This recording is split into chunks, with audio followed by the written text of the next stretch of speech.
to thank everybody for coming out tonight and taking part in our NCEC Commission meeting. In what month is this? Is this March? Is this April? February. I don't even know what month it is. The end of. It's almost March. I'll talk a little about how we got here with an open comment, a little about the NCEC as well, but we want to dive in to tonight's evening. And I think what makes sense is we'll start with introductions of the commissioners, and then there'll be an update from Director Rubidor about something that everybody's going to be interested in, the 2020 roadmap, a little bit of an overview for tonight, and then I'll lay out kind of the open parameters of the evening and kind of what we expect to have happen with your comments, kind of the openness of why we ended up here, wanting you to be here to share your thoughts and ideas about the future of neighborhoods, and then we'll go from there. And there's been some questions about time. I think we have about 4 people who've said they want to talk. I know that some people in the audience could feel motivated to talk after they hear others, knowing some of you. Please feel free to do that. We are going to set aside an hour, and so we really want to cycle through so everybody has an opportunity to talk. So we're going to look at that 3 to 5 minutes based upon how many people really want to talk. So we want to be flexible and really take into account that you took time from your evening to attend the NCEC. So let's start with introductions, and we'll start over here with Commissioner Vogel.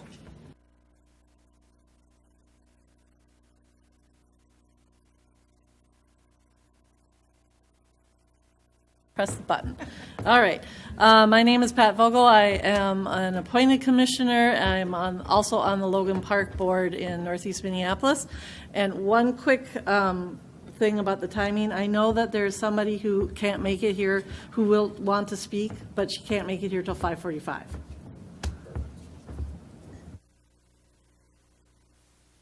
Mariani, I'm from the Cooper neighborhood, and I'm an elected person to District 8.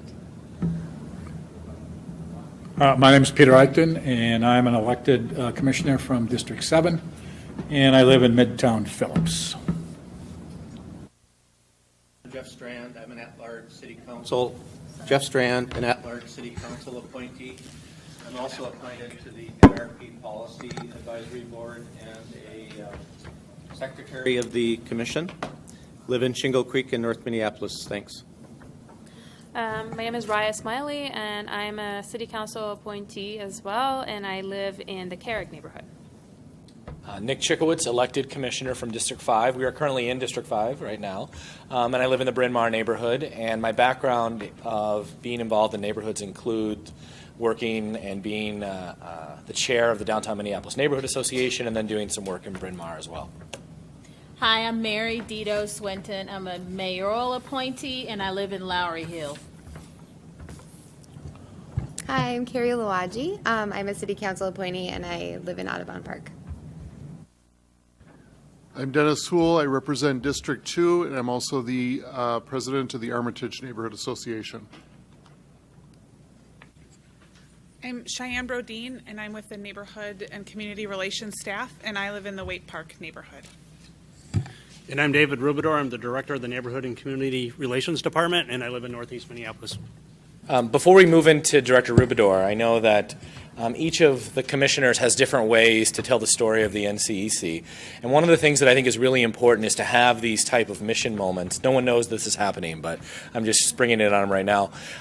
Would any of the commissioners like to share in the next 30 seconds maybe some ways that you're spreading the word to your neighborhoods, cultural communities about the work of the NCEC, and maybe even specifically the work of 2020 and really trying to find, some ideas about the future of neighborhoods?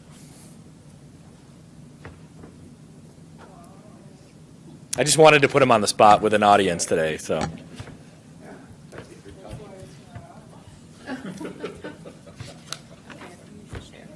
Perfect. No, this is. Go for it. So one of the things that I'm doing, and this was a request from some commissioners to do early on too, and now they're not sharing. So one of the things that I started was a newsletter for all 9 neighborhoods in District 5. I think it's an important opportunity to get the word out about what's happening, have clear lines of communication. My cell phone number is on that. That doesn't mean all of you have to do that, but it's an opportunity to give updates on agendas. One of the things that I'd like to do going forward is really share NCEC agendas before the NCEC meetings to ask questions about what's happening, and then follow up with information after the meetings as well. And also attending neighborhood association meetings and really just trying to be as present as possible in the communities. Anybody else? Marcus Mills is the elected commissioner from District 4, which is the east side. And he and I have been at some of the neighborhood meetings. And I've also been in communication on email, and we've kind of already started our discussions about our opinions on the future, on the policy options here.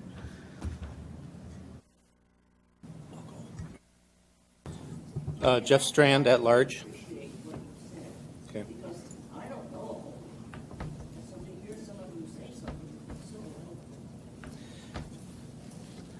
Jeff Strand at large. So I was formerly the elected District 1 representative, and so I believe in spreading the information and trying to be just completely transparent as possible. So I'm always available to the best of my ability to answer questions from neighborhood residents or executive directors or staff with specific questions about the process. I am open as an at-large appointee to participate with groups if they wish to invite me. I took the liberty of sharing the information that we, as co-chair of Neighborhoods 2020 committee, that when the department staff released the conversation starter document that we have on our agenda tonight, I shared that with, I think, all of the neighborhoods in the former district that I represented, to make sure that people were aware of that conversation starter. Sometimes that can be risky because people feel that you don't have enough advance notice, or that there's some other ulterior motive, but truly it's simply, this is the document in question, it's posted online, it's a conversation starter, and I have served on my own neighborhood board for quite a few years, and so I appreciate getting information versus not having information.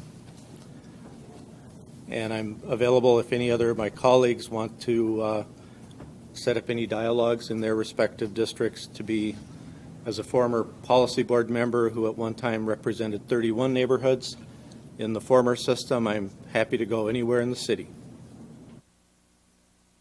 Perfect. Thank you, Commissioner Vogel and Commissioner Strand. I think we can now move on to the overview on the roadmap for 2020 from Director David Rubidor. All right, Chair Chikowitz and all our guests here, thank you for coming. I'm David Rubidor. I'm the Director of the Neighborhood and Community Relations Department. And last night I met with the 2020 committee and spent an hour and a half going over this document. I promise I won't be nearly as verbose tonight, but I do want to give everybody a little bit of an overview and some context to this, and then we'll get into the public comment discussion. The one thing on this document, this just came out a few days ago and will be sent out to all the neighborhood organizations and basically through our email list and stuff tomorrow, so everybody will get an electronic copy of this. And really this is intended to help everybody understand what we're trying to do and what the path is moving forward. And so there's a lot of things that are yet to happen, a lot more engagement yet to occur. But basically, this will give you an outline of that. And I'll go through that in a little bit in higher level detail in a quick second here. But I also wanted to, for those that are new to the conversation, really what we're talking about here when we're talking about Neighborhoods 2020 is that our neighborhood organizations currently operate under what's called the Community Participation Program. And the funding for that program ends in 2020. And the program itself ends in 2020. Specifically, it's funded through what's called the Tax Increment Finance District, which by law will sunset on December 31st, 2019, and the program is fully funded through the end of 2020. So come January 1st, 2021, we need to have a new program in place, and we also have to have a new funding stream in place in order to continue the work. So what this is, we have some time to work on this, is really an opportunity to really kind of look at our neighborhood work, do a self-assessment, both within the city as well as the neighborhood organizations, look at what is the model, what is that neighborhood organizational model moving forward and what that program will look like, and then how are we going to fund it and having that funding commitment in place. At this point, what I really like to stress is that neighborhoods are fully funded. Pending, the city council has to approve my budget every year, but the money coming in off the consolidated TIF will fund the CPP program until January 31st, 2020. The second thing is my plan is to go to the city council in May. We're going to send this out and ask people to comment on it and give us some feedback. But go to the council in May with the notion of three things actually. I have three asks for the council. One is basically understanding what the process is moving forward and getting their commitment to be part of work groups that are going to be set up to dive into deeper buckets, and I'll talk about those in a quick second, of the work around this. The second thing is to basically hold in the city's financial plan that neighborhood organizations will be funded post-2020. And basically, that's basically putting a bookmark out there to say we need to, in our financial planning, make sure that this body of work continues and gets funded. It doesn't specifically dedicate the funding source yet, and there's a number of options that we'll be talking through over the next, over the course of this year, basically being able to hold that in place.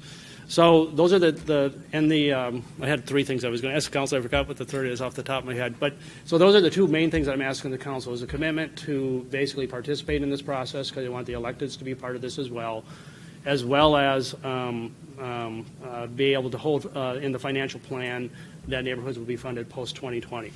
So in the document itself, really the approach that we're taking on this thing is really, first of all, starting from what our values are.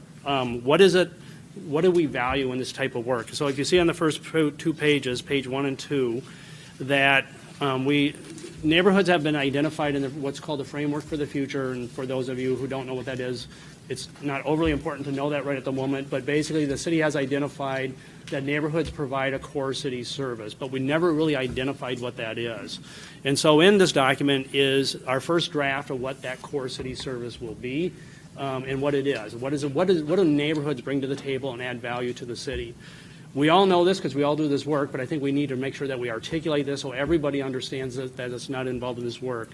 Neighborhoods do that really local support in being able to address local issues and get people organized and committed and working on creating a sense of community, a sense of place, crime and safety issues. There's a number of things, and we need to articulate what those are. So we've included a draft of that in here.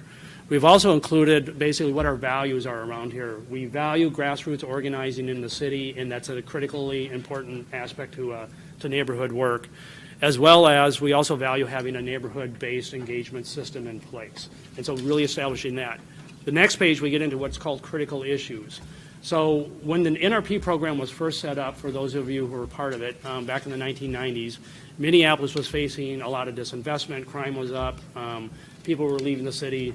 I was involved in neighborhood organizations during that time period. It was a tough time for the city, and the NRP program was designed to address that particular issue, and it did a great job at doing that. Looking forward, looking at what our critical issues are coming up, we've identified them in here as we have kind of the reverse problem going on right now. We have Minneapolis is a very popular place to live. People are coming back in. Our population is diversifying. Gentrification is becoming an issue. Affordable housing is an issue. We have a majority renter population now. So 52% of our city's population are renters. And so making sure that when we set up our neighborhood programming moving forward, we're focusing on what are the critical issues on a global level, on the citywide level, are also addressed. And so looking at that. So on the timeline, just to, again, quickly kind of go through what we're planning on doing. This is going to go out for public comment, so everybody will have a chance to weigh in on it. I'm really looking for people to help frame up what these issues are, what the values are. So when I go back to the council in May, I present this is what we value, this is what we're doing. Here's our path moving forward with the timeline and getting that funding commitment to basically continue to make sure it's included in the city's financial plan. I'm going to ask the council to set up 3 work groups. There's going to be 4 basically bucket areas that we're going to talk about. We're going to talk about the program itself. What is the actual programming and the funding mechanism for it look like? In that conversation, we're going to take on the tough questions with neighborhood organizations. How do we get more people involved? How do we get greater diversity? How do we get renters involved? All those things, and those folks who will be invited to the table. So we'll take that on. We're also going to look at NCR as the department that actually provides services to support neighborhood organizations. How do we make sure that we're providing the services and the support that's needed out there, and that we can be more effective in what we do in our work?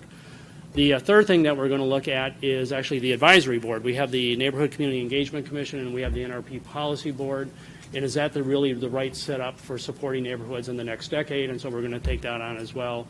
And then the fourth thing that we're going to look at is a citywide engagement policy to really define, when the city's engaging neighborhoods, we're clear about why we're engaging neighborhoods and in what areas, and then what neighborhood organizations expect from the city and what the city expects of neighborhoods. And so we're taking that on too. So we're going to have 3 work groups. One will work on the funding and NCR and the program. The second one is going to be working on the advisory board, and the third one is going to be working on the citywide engagement policy. And those work groups are going to be consisting of city council members, neighborhood organization reps, city staff, and then a number in NCEC. Thank you. Was one of the clarifications that came out last night. And then also groups from the critical areas such as affordable housing, renters and what have you, being sitting at the table to really work through these issues, and then hold different engagement forums along the way so people can weigh in on that and help frame up that conversation. It is really my hope and desire, in my intent through this process, that we really land on a very positive, strong program that will support the neighborhoods through the next decade. So our plan is to come back to the council by late in the year, probably in November. After we develop recommendations, we'll send them out for a comment period. We'll bring them back to the council. Council will adopt them by early next year. And then come later in 2019, that program starts to roll out. Then we use 2020 as a transition year if any changes that need to be made. And what those are at this point, I don't know. But that would be the process as far as moving forward. That's all included in here. And just really quickly at the very end, there is a section on the back starting on page 9 called Neighborhood Program Options for Consideration. I've been talking to a lot of folks and will continue to. I'm on a kind of a Neighborhoods 2020 tour. So anybody who wants to talk to me about this, feel free to let me know. But we have a couple different models out there for basically this. We're not going to make any recommendations on these as of yet, but these are being thrown out really for thoughts to really kind of stir conversation, get people kind of thinking about what works, what doesn't work, what are the pros and cons of these, basically to kick the tires. So when we get into the deeper dive on when we get into the programming conversations and stuff, we have some basis to draw upon. So that is my not so quick summary. So, can I get a motion to approve the agenda for the evening, unless there's any changes? So moved with the change of adding the update from the NRP Policy Board. Where are we going to add that to?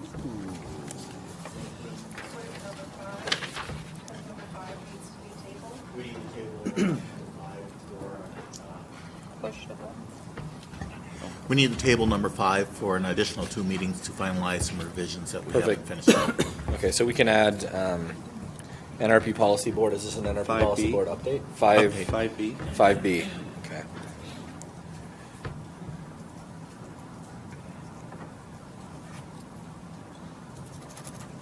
You're gonna have to remind me of that. So who's the seconder?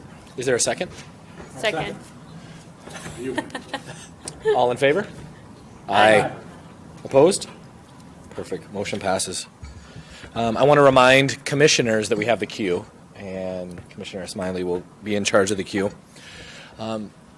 Officially, again, I want to thank everybody for coming out this evening. If you are interested in the public comment, please share your name. If you're connected to working in neighborhoods or live in a neighborhood, share something about you that lets us get to know kind of how you're invested in the neighborhoods.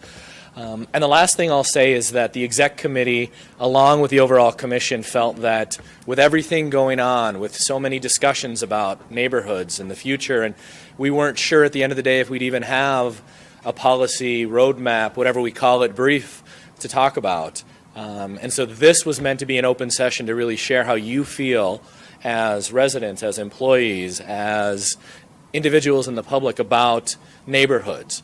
If you want to react to this document, you can react to the document. If you have any specific questions, you can ask those as well. So this is really a free-form opportunity.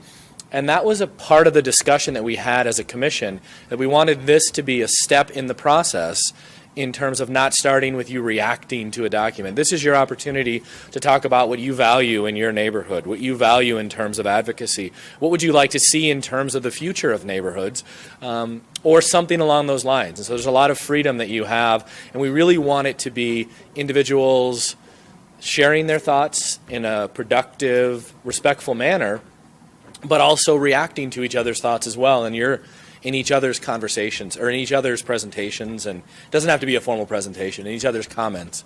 And so we really want this to be an open opportunity. And on the flip side, I'll also ask for feedback after the meeting on what can NCEC do as a commission going forward in terms of getting feedback. Does an opportunity to continue having open forums make sense? There's an opportunity to have a forum where we react to very specific questions. We actually did that over a year ago here at UROC, where we said, here's some very specific questions that we want to talk about in terms of public engagement and community engagement. Relationships and connections between community members and the police department was really the focus in that session. I'll also remind everyone that you can actually get access to this video. So all of the NCEC meetings are on Minneapolis Channel 14, and you can also go to the Minneapolis City website, and I won't give you the website address, but you can just search Minneapolis 14, and then you can find the Neighborhood Community Engagement Commission videos. Why I'm sharing that is not to say that you need to think about being on camera, but you can share tonight's meeting with other individuals as well, and we really want the NCEC meetings to be productive enough that you want to share with your community. So we're into the part of the evening where anyone can talk. We're really going to go an hour, so we're going to go to that 6:20, 6:25 based upon interest level. And I know we have information, so if you haven't signed in, definitely make sure that you sign in. Oh, we've got it in the back. But this isn't the order that you're going to talk in, so if we have anybody interested, please step up to the mic.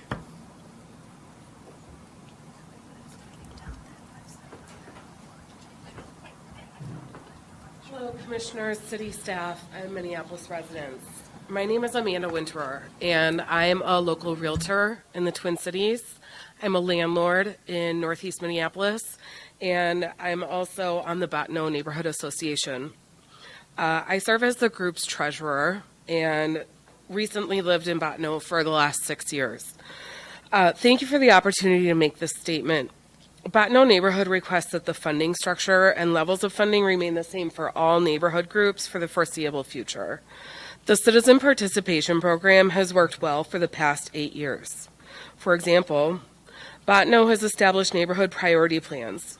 One such neighborhood priority plan is the Homework Helper at Bottineau Park.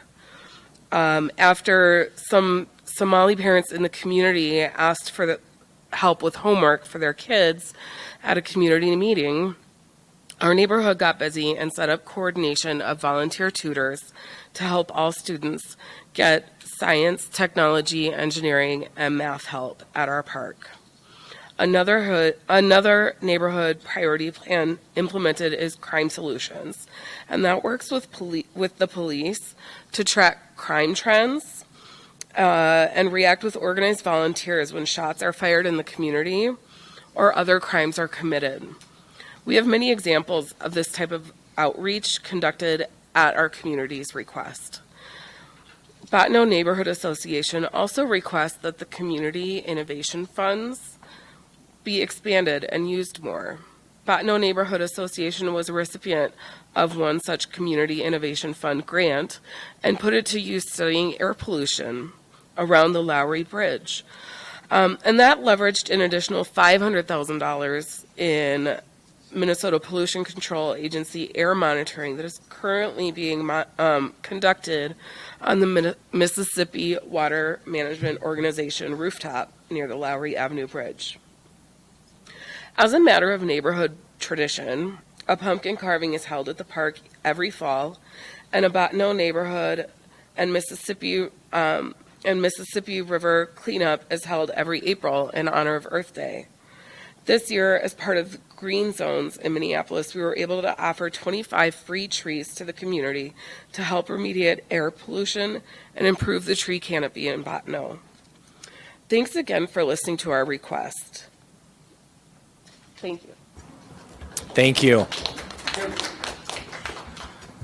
We did put the website for the video for tonight's meeting as well on the back whiteboard. Who's ever ready to go next?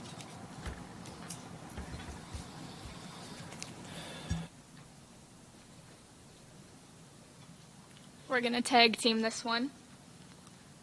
My name is Elizabeth Beisel. I am a city resident. I live in the Elliott Park neighborhood, and I am on the board. And my name is Rebecca Thomas. I am staff at Elliott Park Neighborhood, Inc., and I am a resident of Stevens Square, and formerly of Elliott Park.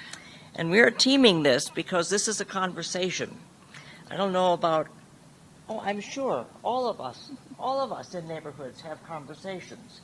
This is not just one person speaking, although you did a great job. We live in a neighborhood which used to be, 100 and some years ago, very wealthy, kind of like Summit Avenue. And then poverty came in because of road construction, et cetera, and so on.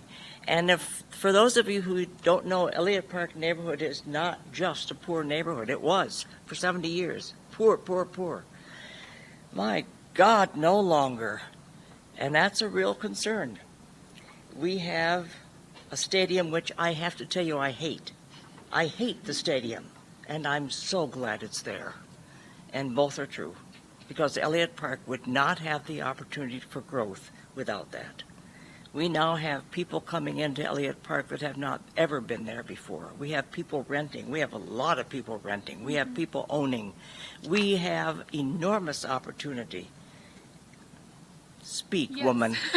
So going off of that, one thing that Elliott Park is significantly lacking is our small businesses. We have a lot of major institutions. I went to North Central University, which takes up a lot of space in Elliott Park. We have Augustana, we have the stadium, of course, the convention center, HCMC. Yes, so many large institutions. And then what would be considered our small business block has 3 businesses on it. We have one restaurant on that street, on 10th Street, a barber shop, and a small gallery. And that's pretty much what Elliott Park has to offer as far as What it has during its years of poverty. Right. That's yes. exactly what happened. Yes, and things that come don't often last unless they are bigger institutions.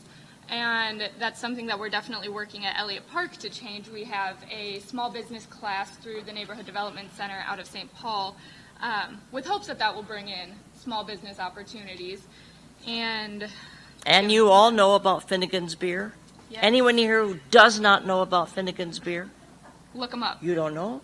Finnegan's Beer is a great beer, and all of its proceeds go to, all of its profits go to serve the poor, Yep. all of them. Yep, they take their profits to feed the hungry. So I think they're just under Newman's Own with the amount that they give.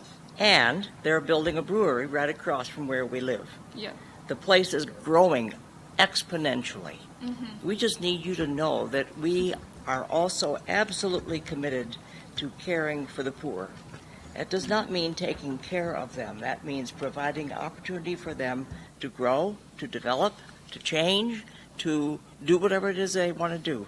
That we are committed to. That will not change, although there is an enormous pressure for that to happen. We want to gentrify. No way in God's green earth. Yes, and along with that, we have 1,000 units of affordable housing, so we're one of the biggest right. in Minneapolis for that. And that, of course, brings a very odd economic disparity to the neighborhood because we don't have a lot of single-family homes. We don't have a lot of that middle-income ground where people can come in and buy a house and raise a family. We don't have a neighborhood community school or anything. We have a lot of churches, which is great, except for that the people coming to those churches are coming from suburbs and other neighborhoods. So there's a lot of room for. And a growing Somali community. Yes, we Which have a is very large significant, Mhm. deeply significant, Yes. in enriching us. Yes, and it's beautiful, and of course, the diversity is one of the things that Minneapolis really has to grow.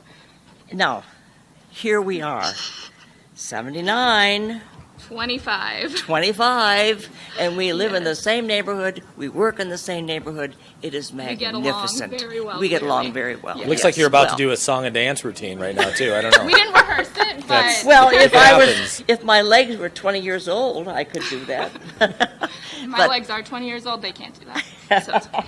Anyway, we love this neighborhood. It is an up-and-coming neighborhood. We must keep it available for everyone. Yes. Yeah. You mentioned small businesses, and I was wondering if you saw an increased role in neighborhoods attracting small businesses, if neighborhoods, I don't know if there's anything that prevents financial incentives coming from neighborhoods to help small businesses locate in your neighborhood. Is that something that you see a bigger role for with neighborhoods? I think so. For our neighborhood specifically, I know one of the biggest roadblocks is the price on rent, because the strip that we have on 10th Street is all owned by one person. That rent is pretty high there, and that makes it difficult for small businesses to get in. So I know that if the city could put some incentives on the business or the building owners, that might make a difference. And Yeah. also, that particular area is the center of the neighborhood. Mhm. That is the center of the neighborhood. Right. And if there could be all sorts of things there, that would be wonderful. When you say the strip on 10th Street, what cross streets are you talking about then? Is that like just 10th right Street past, and Centennial. like right past the 35 exit going No. into? No. Okay. The further down, it's literally in the middle of our neighborhood, so if you're just passing by it, you won't necessarily see it, but when you drive through the neighborhood, it's on one of the cross sections, so it's 10th and Centennial, and it's a weird little triangle, essentially. Okay. So What's the restaurant there? The hamburger place? the Bandbox. Bandbox. Yes. Yep. One of Okay. the I longest had ones. breakfast there this morning. I love the Bandbox. Yes. You should. Thank you so much. Thank you.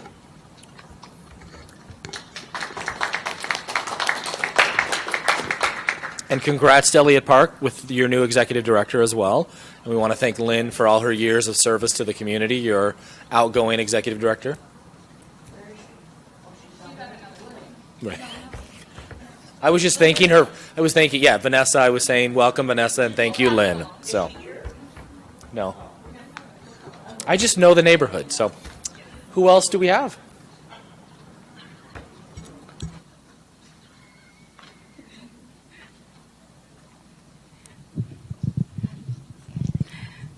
Good evening, Commissioners. I'm LaShella Sims, and I'm a senior organizer with MICA, Metropolitan Interfaith Council on Affordable Housing, which is an advocacy group for housing for all, no matter what kind of economics you come from. I'm also I represent MICA in the One Family, One Community organizations, which Commissioner Kimmons is part of. Thank you. I'm a member of the Blue Line Coalition, the Blue Line Extension Community Advisory Committee, and I represent the Park Board and MICA on that committee. I've been part of the Hennepin County Community Works. I'm also an advisor to the Minnesota Pollution Control Agency and their Environmental Justice Advisory Group. And I guess I come here tonight in regards to part of my responsibility is keeping up with the various transit systems that are coming into the city. And one of the disturbing things to me, citywide, I haven't heard any talk about the light rail systems that is coming into the north side, the Blue Line extension or the Botano, which is over $1 billion endeavor. It will come down, go down Olsen Highway for about 15 blocks, go down into the corridor where the Worth Park is, then go up Golden Valley and Robbinsdale, Crystal, Brooklyn Park, and I haven't heard any talk about it regarding Minneapolis and what all the goodies that can bring to this community in terms of jobs, growth, economic development, and that's disturbing to me because it's a opening in time for the North Side. There's Business Advisory Committee. I don't see any North Side people on that committee, and so it's really a missed opportunity, and that's bothersome to me.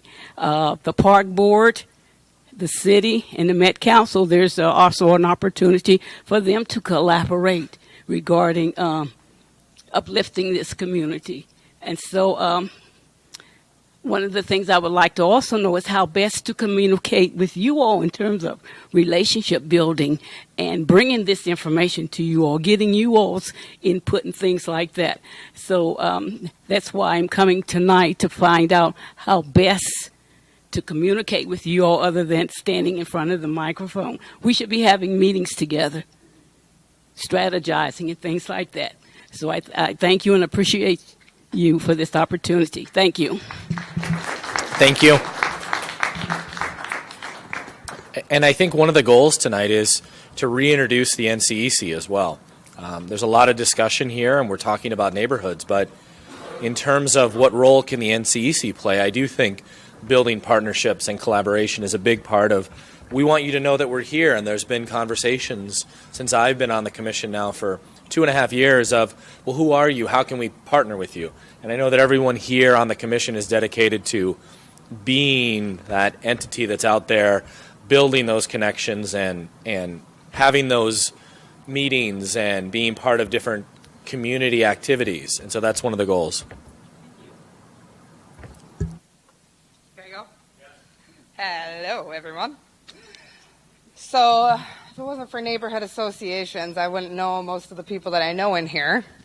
My name is Crystal Porter. I'm the Executive Director of Cleveland Neighborhood Association. I'm also on the Northside Resident Redevelopment Council. I am a landlord. I'm one of the few people who organized the United Black Legislative Agenda during the time of the Jamar Clark demonstration for the 4th Precinct. And I'm one of the people who got the Worth Co-op open. We do a lot at Cleveland Neighborhood Association. One thing we do that I think we're doing much better is we have a community development committee, which we actually share with Falwell now, since they are going through a time where they don't have an office space. So we share that space with Falwell. When there's developers coming in and there's a property that they're all have interest in, we make sure we host a meeting, we get that information out to the Falwell residents and the Cleveland neighborhood residents, and we provide a space for them to listen to the developers and make a decision on what they think would be the best developer based on what fits their vision of their neighborhood. Then we write a letter of support to the city council for that. We have a crime and safety committee that meets monthly. We get a really good turnout of the police officers in the 4th Precinct that come. And it's a space where people can communicate issues, crime issues that are happening in their neighborhood in a safe, private space, and get it directly to the police officers that work in their neighborhood and get those issues addressed. Every year we do a spring cleanup. We actually have one on April 21st. We got, if you guys want to come out to it, it's really fun. We partner with a local church and a couple small organizations, and we clean up the entire neighborhood, all the way from Lowry Avenue to Dowling Avenue, from Penn to the Parkway. It's quite amazing. We have field trips in the garden, partnering with Lucy Laney Elementary School, where we teach the kids how to harvest, prepare healthy meals, and also give them a yoga tutorial. We partner with a wonderful nonprofit called Story Orchard, which is a library on a bike, and the kids get to listen to stories and take those books home with them. We have a youth committee, which is unbelievable. They do a lot of engagement for our neighborhood association, and they also do a food giveaway 2 times a month. And these youth community members, they put together boxes and deliver it directly to our seniors' doors. We we have a green committee where we host seed giveaways, plant distributions, compost workshops, fermentation, and food drying classes. We adopted the stormwater drains on our business corridor along in front of the school that we share with. Our board is very diverse. 8 out of our 11 board members are minorities, and 2 of them are renters. So we want to make sure that we hear from our renters as well. We're always pushing to get renters on our board as well. We host the North Housing Fair every single year, which brings about 1,000 people, about 50 vendors, and get people to be able to connect directly with lenders, handymen, realtors that are willing to work with first-time home buyers. We offer a homestretch class at the fair. Home Depot comes and teaches a kids workshop. And then we also, of course, do Live on the Drive, which is a concert series every single year that last year brought out about 5,000 people from all over Minneapolis and Robbinsdale and brought the community together. And we also make sure that we support local businesses and food trucks that come directly from our neighborhood at the event. Our newsletters go out, and we make sure that they get to the doors of not just our neighborhood, but surrounding neighborhoods as well, so that they can hear and find out what's going on, and so they can be engaged. Thank you. Thank you.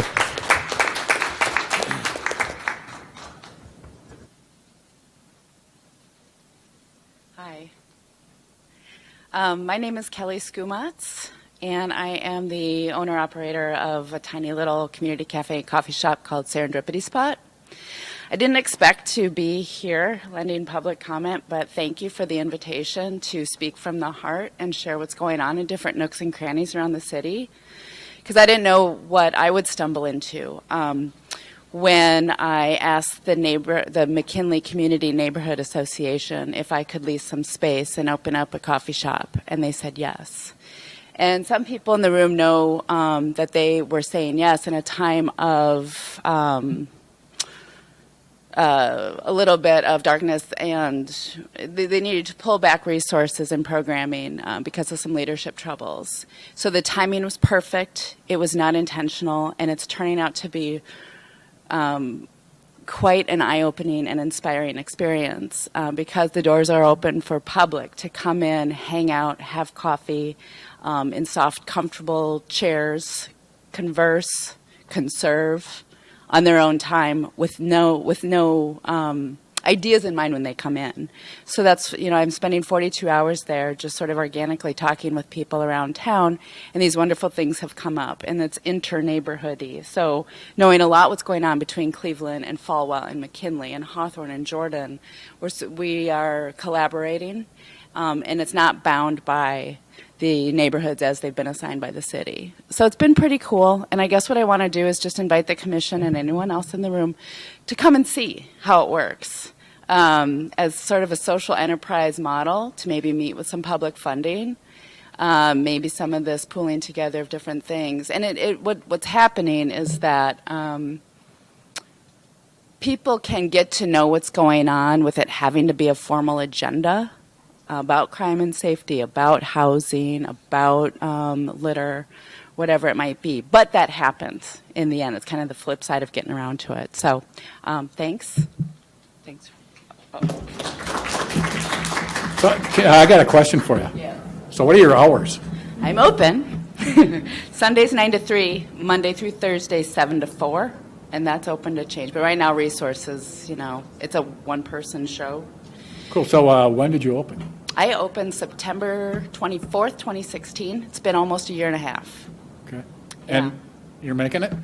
I'm paying the bills, which is rent and menu, ingredients, some internet expenses.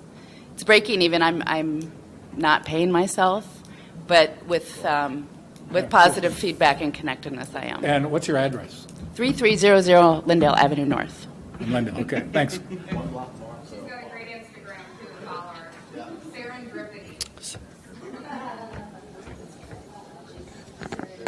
That wins the best business name for the evening. So I like that.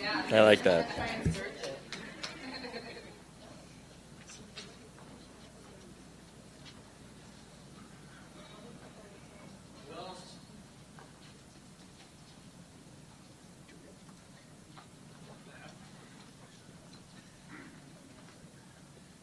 Hi, Council. Can you hear me? Good? All right. My name's Ross Logus. I'm the newly elected president of the White Park Community Council. I've spoken with some of you at numerous events over the last year and a half as I've been getting more involved in the community. I don't even know. Reading through the proposal that you guys put out, the roadmap, did put my mind at ease about what you guys were thinking and the plans you're putting forward. So I commend you on that, and I appreciate it. I would strongly push that neighborhood associations continue to be funded at an adequate level for them to have an impact without, well, certain criteria is necessary. There are neighborhood organizations that we had this wonderful conversation. We just had a board meeting, last Thursday? And we had a wonderful conversation about some of the ills that neighborhood organizations are committing, and that we did not want to partake in such things. And that creating an open space for community to come in and talk is an important piece of having the council. And so I'm lobbying you guys just to make sure that funding is maintained for even small neighborhoods like us, that we are relatively, our POC population and our renter populations are both very low. That's just the makeup of our neighborhood. Yeah, I don't know. You guys got any crazy questions? I'm standing here. You're sitting there. Yeah. Any questions? Yeah. Yes. No? Yeah. Yeah, I want to commend your group. I've followed Waite Park for, about 15 years. Mm-hmm. And I want to commend you on your leadership and forward thinking on whether it's rail safety, concrete streets. I always watch for your newsletter. And Gary does an amazing job with it, putting it all together. Having been your former representative on the old policy board, but yeah, for an all-volunteer organization, fantastic work, and I think you're always very forward-looking on your issues that you're addressing with the entire community. Thank you. That have citywide impact. Thank you. And as I've been doing some recruiting over the last year and a half to get more people onto the board, part of what I've been able to draw them in with is to dangle the carrot of this is what the city allocates to our neighborhood to make a difference. And they go, oh, I can take 4 hours a month to volunteer here or do that because then I get a say in how this is allocated. So that's just my 2 cents on it.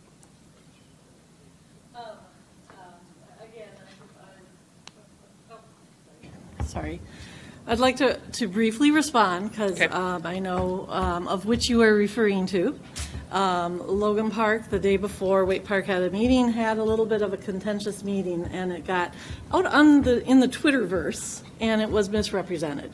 So one thing I want to ask is all neighborhood groups should check things out with fellow board and chairs and go, hey, what really happened at your neighborhood group before you start making assumptions and decisions. And it goes to a bigger conversation about, last night we were talking about alternative to meetings and online discussions, and there's a downside of that, and I don't know how we fix or address that. So that's all something for future work groups.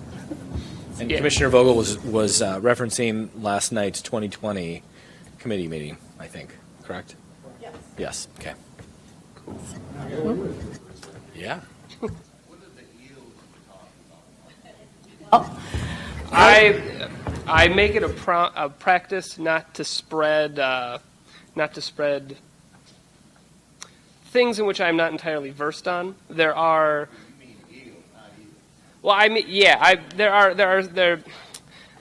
other actions that neighborhood associations have taken that our board would strongly disagree with the actions that they've taken. It's because we didn't vote on it for me to be a representative to share my views on it. I can take my Waite Park hat off and I can say all of those things. But we view community councils as a way to support small business, diversifying communities, getting people engaged and talking, making sure that all feel welcome and that viewpoints are heard. And when we hear that some other ones are taking actions that we feel would hinder that or impede that growth, because the city is diversifying, the city is growing, that's just the way it is. And I don't.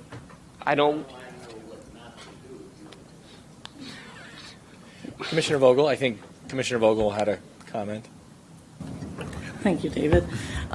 First of all, yeah, I don't want to get into this in depth, but there was no action taken.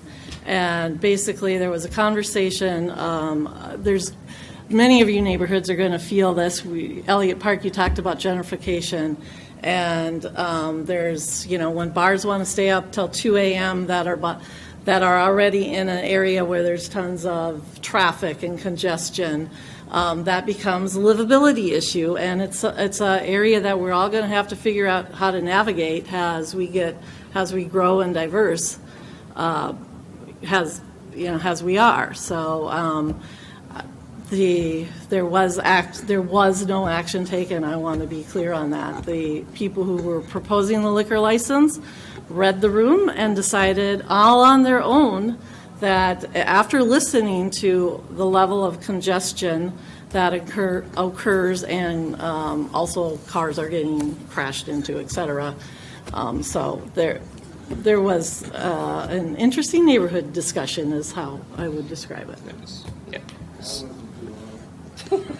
Well, and I think it's important to remember that different neighborhoods view ills differently and different perspectives, and I think it's important to get those dialogues so that neighborhoods can learn from each other and so that they can realize that there are different ways to handle different topics, different ways to handle livability and the discussions, different ways to handle the small business discussions as well. And I think with NCR, with NCEC and other neighborhood organizations coming together to have those conversations, I hope that it's transparent and we're able to really dive deep into the details so we understand how are others viewing this and what can we learn from them on a neighborhood perspective. Thank you. Thank you, everybody.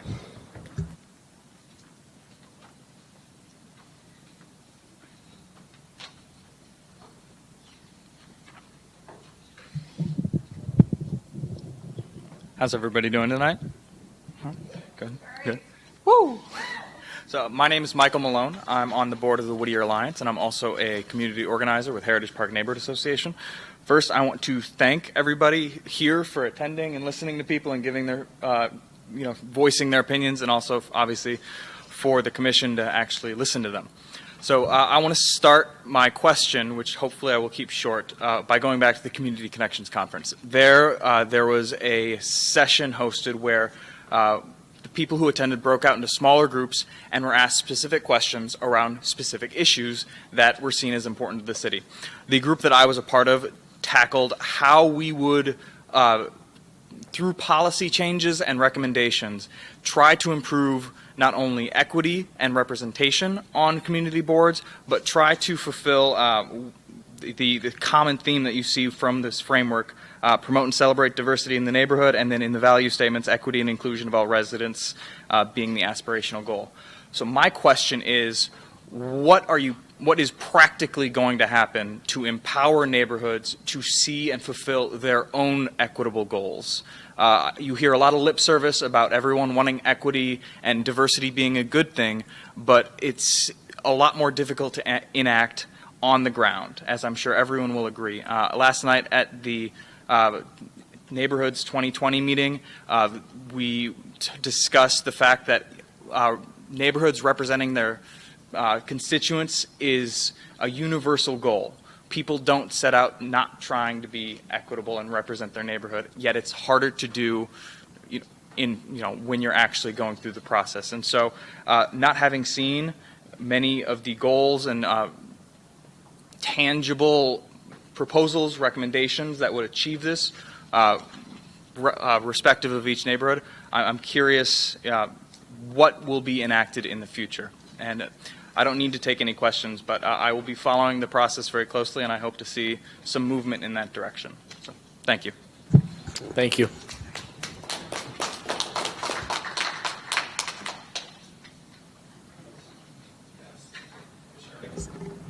Thanks, Michael. So I think that your question is super.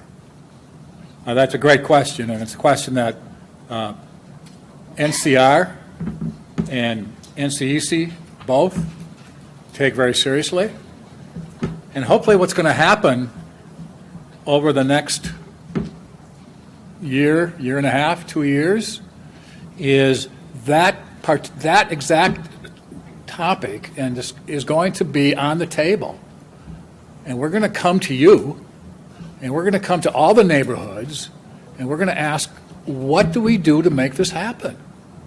This is going to be what's known as public deliberation on an issue that is, and community engagement. This is a huge and important issue. But it's not going to be up to NCR. It's not going to be up to NCEC. It's going to be up to all of us to figure out how to make that happen in an equitable way that really works. And I think that it's going to take a lot of work, because it's going to take breaking down white supremacy, because the city runs on a white supremacy model that's been in the city for ever since the city was created. And I don't say that to make anyone feel bad, but that's what it is. And when we have a city that's as diverse as Minneapolis is, that model simply cannot remain in place. It has to change. If we are really going to address this issue of diversity, and I don't even like the word diversity, but it's got to be anti-racist, and it has to be equitable. So, yeah, we're at it. We're on it. Thank you, Michael. Just those words are important. Just the words. Thank you, Commissioner Eichten. If you've already spoken, you can speak again. If it's your first time, you definitely can talk.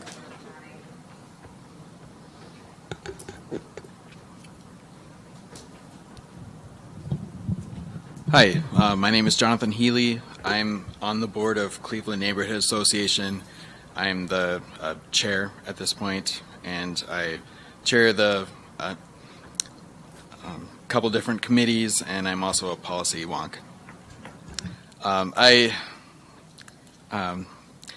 been on the board of Cleveland Neighborhood this is my 5th year, and it really kind of is upsetting to think of the possibility of neighborhood associations going away or any funding being cut. I know, especially on the north side, there is not equitable level of funding. One of the reasons why we have our summer concert series Live on the Drive, which is in its 11th or 12th year, is because the park board was not providing the same level of programming on the north side as they were other parts of the city. So I think, since we had to step up and, fill that gap, I think it's really important that we keep the level of funding at or higher of what it is now. Thank you. Thank you.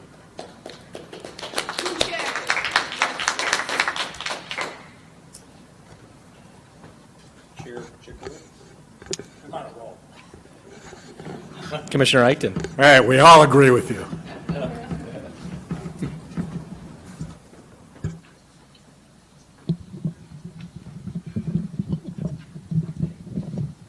I didn't intend to come speak.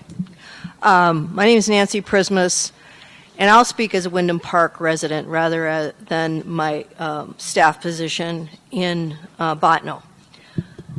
I really think that our report has underestimated the amount of dollars that the city benefits from in terms of volunteer time. I know the volunteer hours that my group put into their recent report, and it was 1,060 hours. And if I were taking that times what the Mississippi Water Management Organization and other grant organizations allow us to charge for a volunteer's hour, which is $22 an hour, and you multiply that, because all across this city, and we're a neighborhood of 17 square blocks with lots of railroad tracks. And that's how many hours we put in last year. And it was a low ebb over the last 5 years. And I know that in Wyndham Park, thousands and thousands of hours, because it's a much bigger neighborhood, like 6 times the size of Botno, is putting in thousands of hours. And how many millions of dollars of volunteer service? We probably got $1 million worth in this room. Thank you. Thank you for your comments. Director Rubidor. Yeah, just a quick response. First of all, thank you for raising that issue, and I would agree that number seems to be underestimated or undervalued. What we base that off of is when neighborhoods are submitting their annual reports, they self-report how many hours they feel that were volunteered, and then we collect that all together, put them all together. And it's $20-some an hour, basically. I forgot the exact number off the top of my head. So one of the things is when I would ask to help us, when neighborhoods are doing the reporting, to please make sure you report that as accurately as you can, because it just helps to be able to provide some basis to come up with that number. That's why that conversation's important, because I am so afraid of an audit. I make sure that every single one of my lines of people, how long were they there and what were they doing, and I'm not counting anything except what I collect in terms of how many people signed in at a meeting and such, because I figure I have to at some point report to the city accurately, and then how am I going to prove, well, how many people did the flower power? I don't have them on a list. I'm just saying not everything that gets done here, or people who go out and stop a fight on their corner, I'm saying they ain't getting counted. But those folks are more important than maybe what I do collecting signatures. Yeah, just real quickly. So I appreciate that, and maybe what we can do is provide some more direction about how to come up with that number. We are not going to come out and audit you on that. We're really looking for how much, when neighborhood organizations are getting volunteers, how much is that really leveraging for the city and for the community? And so we are truly looking for all those things that people contribute. So maybe we'll think about how we can actually help clarify that, because I'd like that number to be higher too, because I know that's not probably an accurate number. It's probably considerably higher than that. So I'd like to actually make that more reflective of what's actually happening. So, well, and I think it's important to find a way to at least indicate how much love, I like the term love, happening between neighbors and the relationship building, and really celebrating that and finding a way to do that in a way that's accurate but actually really shares the story with everyone. And I think it's great to know, because having been involved with leadership at the neighborhood level, there is some confusion about what would happen with the data at times and how that's going to be, you're going to be held accountable for that. But I think one of the things that's really important is to go to that higher level and say, we as neighborhoods, and I can speak for everyone on the commission, we want to celebrate the work you're doing and really continue to kind of have that snowball effect where maybe someone isn't interacting in the way that, they don't know that all this is happening. We need to tell that story better so more people can become part of that love. Yes. Commissioner Strand. Is somebody else in queue? Sorry. Yes. Commissioner Okay. I just want to thank Nancy for your comments, and I just wanted to echo them. I was recently speaking with my wife about this issue and just kind of the seeming illogic of not wanting to fund neighborhoods. And I used the word fear, and I said the reason the city council should fear us is that we're all volunteers. We're not hired mercenaries who, like campaign operatives, if this gig doesn't work out, we just move on to the next one. We're here because we're feeling it and we're loving it. And so I guess this is our kumbaya moment, but I want to thank everyone for being here. And I strongly urge you to contact everyone, every elected official about this issue as well. Don't let this conversation just start in this room. I recently spoke to a city council member who claimed to hear nothing about this issue within the city council and was shocked that it wasn't an issue in the last campaign. So I don't know where this person is in City Hall, but maybe some people need to hear more than they're hearing right now. So that's all. Thank you, Commissioner Houle. Commissioner Strand.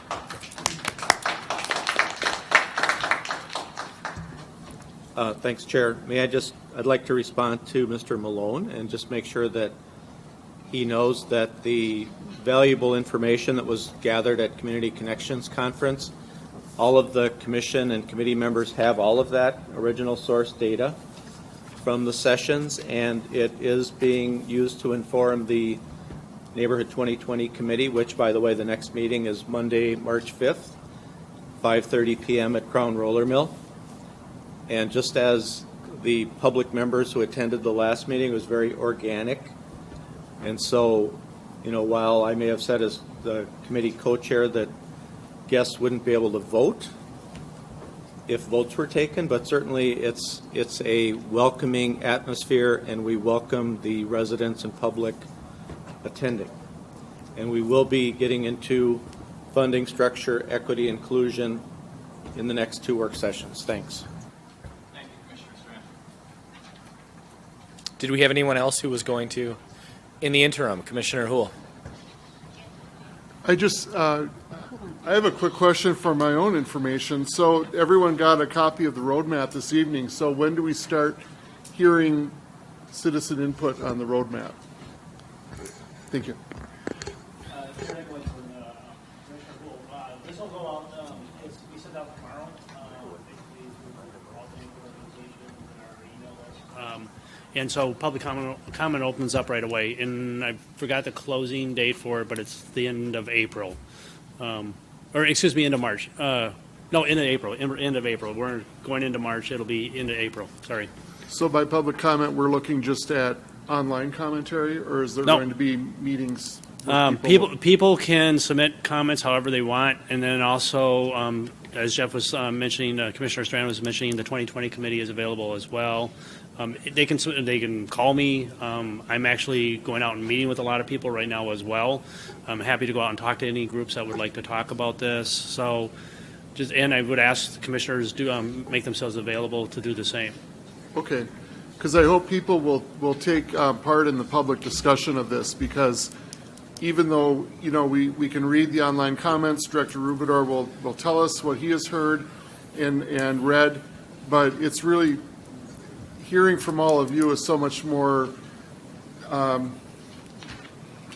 don't want to say more valuable. I'm not saying what we get is not valuable, but this is the best way, is to hear from you directly. And there'll be more opportunities, Commissioner Houle, and we'll talk about that tonight on what NCEC wants to do in terms of future public forums, future opportunities for 2020, the NCEC as a committee of the whole, whether or not that would make sense to have public comment as well. And now we'll get to you, Jana. Sorry for making you stand there. That's okay, I don't mind. So I'm Jana Mecci, and I am the coordinator of Citizens for a Loring Park Community.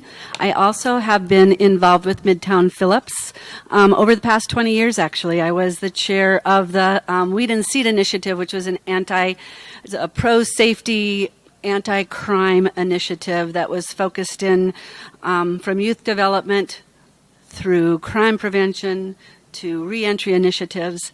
And then for the last few years, I've been involved with our neighborhood board. I've served as the treasurer for 6 years. I just have a few comments. I want to say that I think all neighborhoods are successful. And I think that that is what we all should always say. We are all successful. Neighborhoods can get better, but they get better with us talking to each other, with having more forums like this, where you hear what other neighborhoods are doing, with more training and education opportunities, with adequate funding, because neighborhoods, they're based on either volunteerism or funding. That builds your capacity. And so if you are short on volunteers or you don't have adequate funding to fit your needs, then you don't do as much. But it worries me when people are very critical, because I really believe that residents know best. I believe they know what they need in their neighborhoods. I believe that city, county, park, and state staff then support them with the technical assistance they need, and that everyone's goal should be to make neighborhoods successful and better. I also think when you were talking about leverage, so in my Midtown Phillips experience, Neighbors created the Midtown Greenway. We were the first neighborhood in. Nobody believed it could happen. Now it goes from the river to the lakes. We've had 10 development projects where we put NRP money down and then actually recruited developers in, up and down Bloomington Avenue, the Sears building, the Midtown Exchange. When David Rubidor was the director of PRG, I think, or of PPNA, I think you guys put money down to hold the building because we wanted to renovate it. So I think capturing that investment and leverage when you're talking to city council is really important because they can't do all of that. They don't have the capacity to do it all. We have the capacity to help and to make it happen. And in their campaign goals, the campaign goals were affordable housing, safe communities, good things for youth to do, and looking at gentrification issues and building police-community relationships. How many neighborhoods do all of those? Probably everyone. So it's a really big deal. And I also just wanted to end with saying that I think that neighborhoods create a sense of place. Place-based organizing. Place-based organizing leads to citywide organizing, but we do place-based organizing. We build the capacity, the social capital of our neighborhoods. We continue to build the capacity of the neighborhood organization through building the capacity of the neighborhood. We direct city resources. Those are our tax dollars. You know, the council people want to hear from residents of where you want those priorities to be, and we need to be vocal about that. And we build multi-jurisdictional partnerships. And my last comment, and I have this in my head way back, I should say that I got involved with neighborhoods 30 years ago. I was a school teacher and volunteered in a community garden in Phillips. And I got recruited to People of Phillips by Michael Cheney and Joan Van Hulla to do events.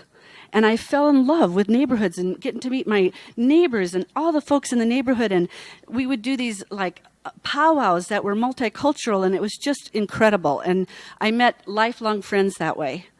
And I loved it. And through that, I ended up walking into an opportunity in Elliott Park where I met Joe Horan and got recruited to apply for a part-time job. And within 2 years, NRP started, and I landed a full-time job, and I've been now working in neighborhoods for 30 years. But it all started gardening. And when Earl Craig was hired as the original director of NRP, he always said that each and every individual, based on their own sufferings and joy, build for us all. And that's a Camus quote. So I live that in my soul.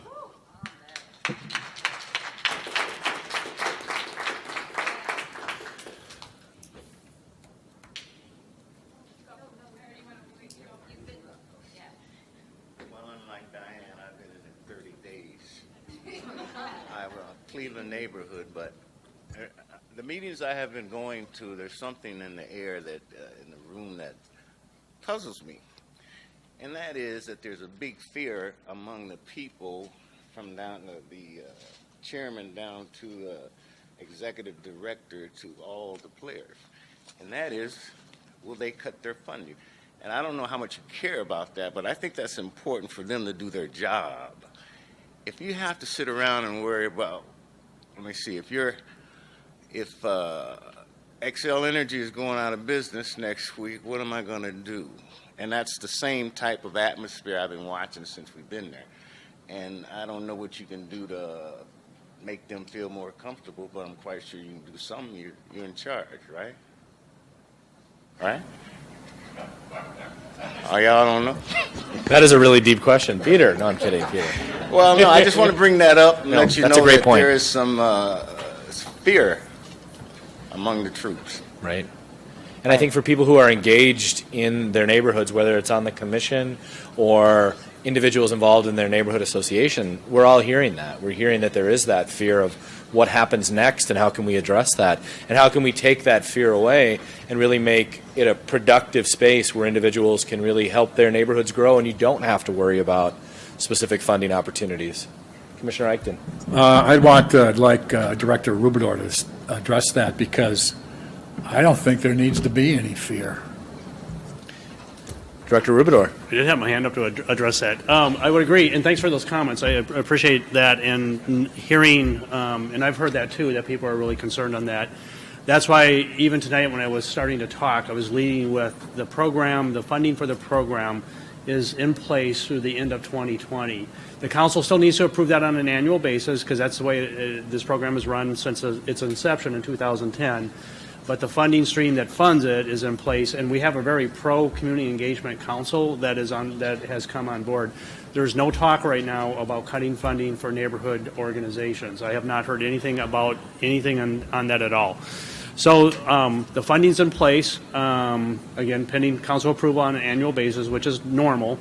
What we're talking about now is post-2020, coming 2021 and beyond, and getting that funding and that program in place at this point. But at this point, I can't speak for the council. I just want to be really clear on that. But I've heard no talk about changing that, and that the funding that's committed to the program is there. Thank you. And I want to make sure we get as much public comment as possible. So please keep coming up. And then Commissioner Mariani, we can come back to you as well. Okay. Hi, my name is Abby Reynolds. I am the outgoing staff member for the Beltrami Neighborhood Council. So this kind of comes at an interesting time for me because I can kind of speak a little bit candidly because I'm leaving tomorrow. And one of the reasons that I feel like I can speak candidly, and one of the things that my board members, who I have some comments from them, they couldn't be here today, but they wanted me to say is that we need to make sure that neighborhoods continue to have money for staffing. And one of the reasons why is because there's a lot of information that volunteer board members who, have jobs and lives and things like that have to know to be board members. There's a lot of funding ins and outs they need to know. There's a lot of reports that come out of the city like this one that we're seeing that they need to go over. And one of the things that they have told me that makes their lives a lot easier is when a staffer can take the time to look at these reports, come back to them and say, here's the, the breakdown, here's the synthesis, what you need to know. One of the things that I did not see a ton of in this roadmap is what the city is going to do to support the neighborhoods and to make sure that the information coming out of the city is not so complex that a volunteer board could, can make sure that they are informed and making informed decisions. I guess I'll give one example. Funding mechanisms are kind of difficult for new people to understand, especially if they're coming onto the board as a new person, which then as a staff person I tried to explain to them. And one of the things they've said to me is, this could be a lot less confusing and this could be a lot easier for someone who is volunteering their time to understand.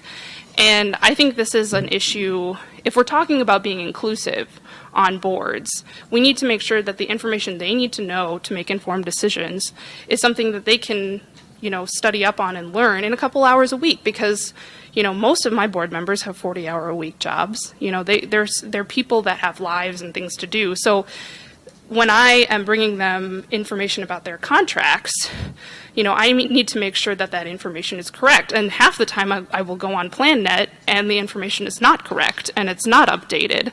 And so how can I bring them the correct information when I'm not given the correct information? So I guess my biggest takeaway from this is that I think there's a lot of I call it familiarity bias in my head. There's a lot of people who've been involved with neighborhoods for a long time, and that's awesome. And they know a lot of things and can pass on that knowledge. But sometimes when you know something super, super well, it's hard to imagine that somebody could not know that, if that makes sense. It seems like a different language to a lot of people coming into it. And if we want new board members and to be more inclusive going into the future, we need to make sure that the information is not something that is like a different language to them coming in. Because if you get the same people who know everything about it, you're just going to continue in the same cycle. So I just want to see more about what the city is going to do to improve its communications to the neighborhood boards so that the volunteers are informed and can make informed decisions. So, and I have comments I can submit to, just let me know. Definitely. Commissioner Vogel. Yeah, I wanted to say thank you. You sent me the comments from your Yes, yep. Mm-hmm. Monday's going to be they're very technical. They read through the whole roadmap. I can tell. They cited page numbers. Definitely. So anyone else? We've got another 5 minutes or so. Okay, I won't take that long. So I just wanted to say, obviously I don't have nearly as much experience as some of the legacies in front of me and behind me as well. I only started with Elliott Park as an actual staff back in June, and I was an intern before that. But I first met with the executive director when I was a freshman in college, and kind of just began my involvement with community organizations through writing a paper, which is silly. Like Jana mentioned, her starting with gardening, so I started with writing a paper because you got to start somewhere. And through that, I really kind of began to see the beauty and the necessity of neighborhood organizations, because there's absolutely no way that Minneapolis could succeed without the neighborhood organizations, because there's no way that the people of Loring Park or of Beltrami or of Bryn Mawr, or really any of the other neighborhoods, the things that they need are very different from what Elliott Park, my neighborhood, needs. And I'm, of course, a little partial to Elliott Park, but all of the neighborhoods are so beautiful and so vital to the success of the city. And I, of course, want Minneapolis to succeed, as I'm sure we all do in this room. We're all here for that reason. But I just want us to think further about obviously not losing funding for the neighborhoods, but how can we support each other more as we support residents? Because for us, one of the biggest struggles in Elliott Park is we're a really transient community. We have a lot of people that will move there for a couple of years and leave. We have our university students. We have our HCMC guests. So how can we help each other learn how to interact with them as they move throughout Minneapolis, but as we support them and build programming and things to help them along? And how can us as community leaders work with each other? I know one of you mentioned a co-op. We're trying to start that. Would love to get that information, how you worked on that. But just thinking about funding and more integration between our communities as well, where we can work together, share that love a little bit. Yeah, that's all. Thank you. Hi, I'm Monica Smith. I live in the East Calhoun neighborhood, and I work for 2 neighborhood associations. And I previously worked for a third one as well. The 3 neighborhoods that I worked for got the bare minimum funding of $25,000 a year from CPP. And I just want you to know how our boards agonize over every dollar, and we're not spending anything frivolously. It's really taking every decision very seriously, and the funding is very important. So we look forward to the continued support from the board here. Thanks. Thank you. Any last comments from anyone who's here tonight that wants to share? Perfect. Well, thank you, everyone, for coming out. There's a lot of questions when you come to a session like this of what happens next. And I think all of us as commissioners are taking in this information. We want it to be part of the ongoing discussion. So please talk to the commission. We all talked about ways to stay engaged. All of you have a commissioner that comes from your specific district. So you can always reach out to NCR and find out who that is. You can also contact the commission as well to ask questions and talk about kind of what your thoughts are. And as NCEC comes up with some specific ideas and thoughts and takes really all of the information that we've been taking, because NCEC has decided to talk to other cities, to talk to neighborhoods in Minneapolis, and take all of this information together to really come up with our perspective on the future of neighborhoods, which plays a role in the roadmap as well. So there'll be ongoing opportunities to get your feedback, hopefully in sessions like this. We don't want to lose the feedback. And I think Commissioner Strand was great to say that in some years, people have felt like you show up at a session and you never get that kind of tie-in. You share your heart, you talk about love, but nobody comes back and tells you what's going to happen with those comments. And we want NCEC to be responsive in that way. So please hold all of us accountable if you don't feel we're answering your question. The last thing I'll say is that the future of the advisory boards is really important. The future of what is the NRP policy board? What should NCEC look like? So think about those options too. Think about different ways that you can participate. There's opportunities to serve on the NCEC in an appointed role or elected. And so learn about those opportunities. And we want to get the word out to you as well. But every time I'm out in a community or sharing ideas or thoughts, it always comes back to we want positions on this board to be fought and sought after so that there can be more diverse perspectives, different ideas. And so think about opportunities in your community as members and residents who are invested to get others engaged in opportunities like this. I think what I see here on a regular basis are people that are committed to the work, but there's a lot of other people that would really do well on a board like this, on a commission like this. So think about that as well. That's all we have for this part of the meeting. So thank you so much. Can you do this again sometime? I think what we're going to talk about, Jana, after this is what is the timeline and is there an opportunity over the next number of months to do something like this again? So yes, yeah, thank you. And remember, this is on video, so if you came in, share the video in your community and show them the great comments that you made and the great passion there is for neighborhoods. And you can always stay and watch the rest of the meeting, too. Commissioner Boyd reminded me of that. Yes. Commissioner Mariani. Oh, she told me no. She told me no. So, thank you so much. She gave me this across the room. Perfect. Thank you, everybody. Okay. We'll have an opportunity to talk about how tonight went and your thoughts and as we head down the agenda. But the first agenda item is One Minneapolis. So for One Minneapolis, my name is here, but I'm going to refer it back to Cheyenne to give the commission an update. Through the chair, commission members, thank you. This was on the agenda to discuss, and I just want to update the commission that internally, since I've been back from maternity leave, we discussed timing, and we'd be coming back around May to form the One Minneapolis Fund Committee and get that out the door for the 2018 cycle.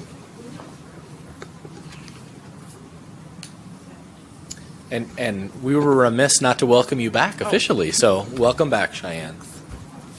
Any other comments are there any questions about One Minneapolis?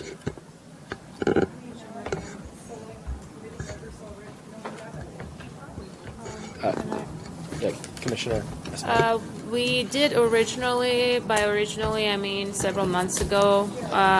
However, we were going to bring it up again and make sure that everyone who had volunteered for it initially is still interested. If anyone else wants to be on it, not that it wasn't formed before, but to just officially kick-start it.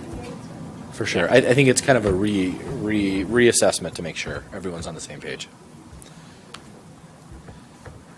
Perfect. Commissioner Strand. So the process, Mr. Chair, is for any commissioners who are interested who should reach out to Commissioner Esmaili as the committee chair and just let them know if there are any slots open.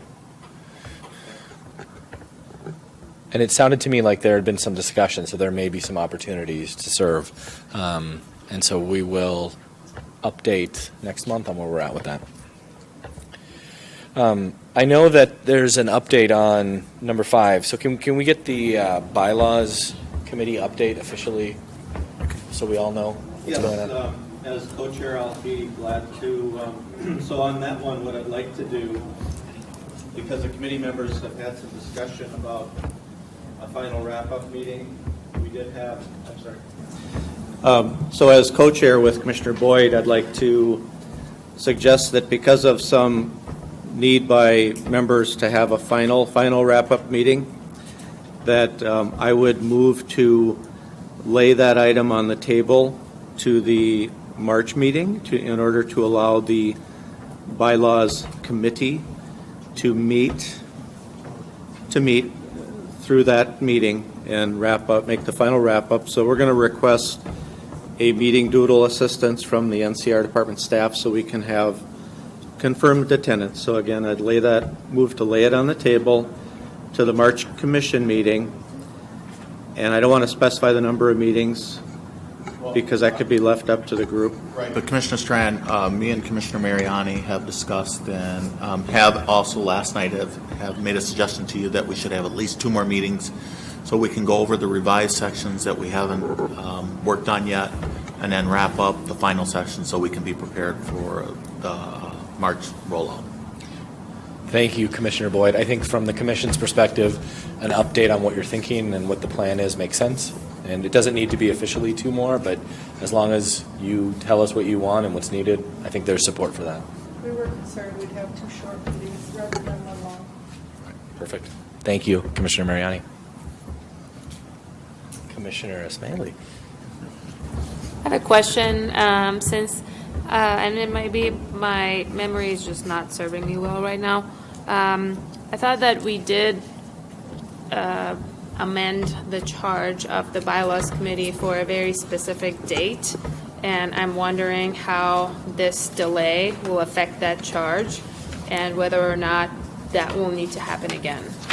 It's like basically officially amending the timeline. Well, part of it, the delay was because a couple of the members of that committee were unavailable, and we weren't able to get quorum. Date is still the same, isn't it? And basically our deadline date is still the same because we did a request to have it extended out through March, if I recall. Commissioner Strand? Well, I think implicit in the motion to table to allow the committee to meet through March is the understanding that the committee charge hence is moved back, and I had made the motion last meeting to extend the charge to February through this meeting. And because the last meeting, there was notice, but not all the members could attend. And so I'm in agreement, and I think we could, through this motion to table, and it's implicit in my understanding, and I hope the rest of the body, that we are acknowledging the committee would meet through March and deliver its report at the March meeting. Does that make sense? Okay. Right. And do we have a second to that? Okay. A second. Any discussion about the tabling motion? All in favor? Aye. Aye. Opposed? Abstentions? Motion passes. Thank you for that clarification as well. Next, we're on to the NRP Policy Board update.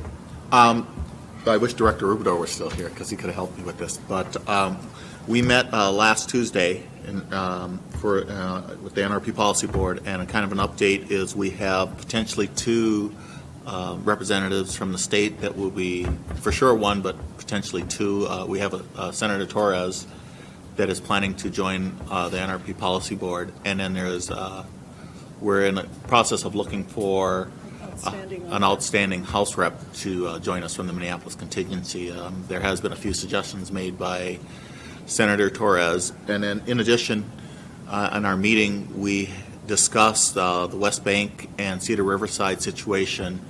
And we've got a summary report from Director Rubidor that night about their situation. And basically, it was, if I recall, it was a unanimous vote that we would go by the recommendation that was put forward to us by NCR, that West Bank be dropped as the part of the funding from CPP and NRP, and that all funding and everything under strict regulations be slowly moved to the Cedar Riverside Neighborhood Association to make sure that there is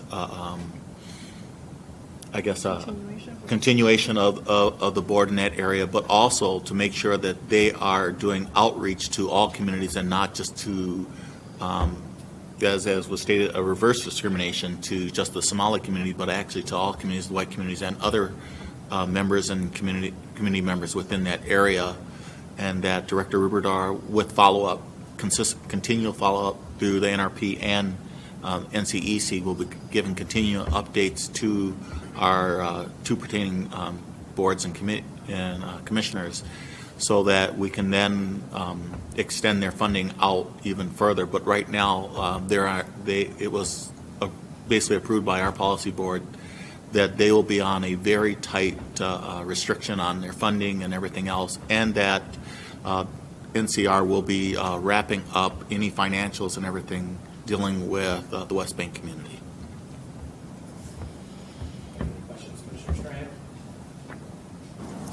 Yes, thanks through the chair, Chair Boyd. So I appreciate that having served as a former NRP Policy Board chair when it was reconstituted, and I appreciate your work having been selected to serve on this body. I just want to say that I'm somewhat disappointed, and I hope that for the next cycle that the staff can get people on board, because the policy board met in July 2017, but the newly appointed members for this sitting of the commission were not yet installed. So I hope that next time you or whoever is responsible can get the people seated, and that because in the roadmap the policy board is viewed as potentially having more authority and more responsibility in a new scheme, that I think it's really important that, having helped write the bylaws, that we make sure that the bylaws are followed. And I'm not saying this to be critical, but for example, I know that the annual elections are supposed to be scheduled in February. And so I know that from reviewing materials, the 2017 election took place in March, and I think the 2018 elections will take place in May. So I think it's great, the work that's being done to get the Minneapolis delegation members back in place. I want to mention on a positive note that we also discussed the community interest that's provided in the NRP ordinance.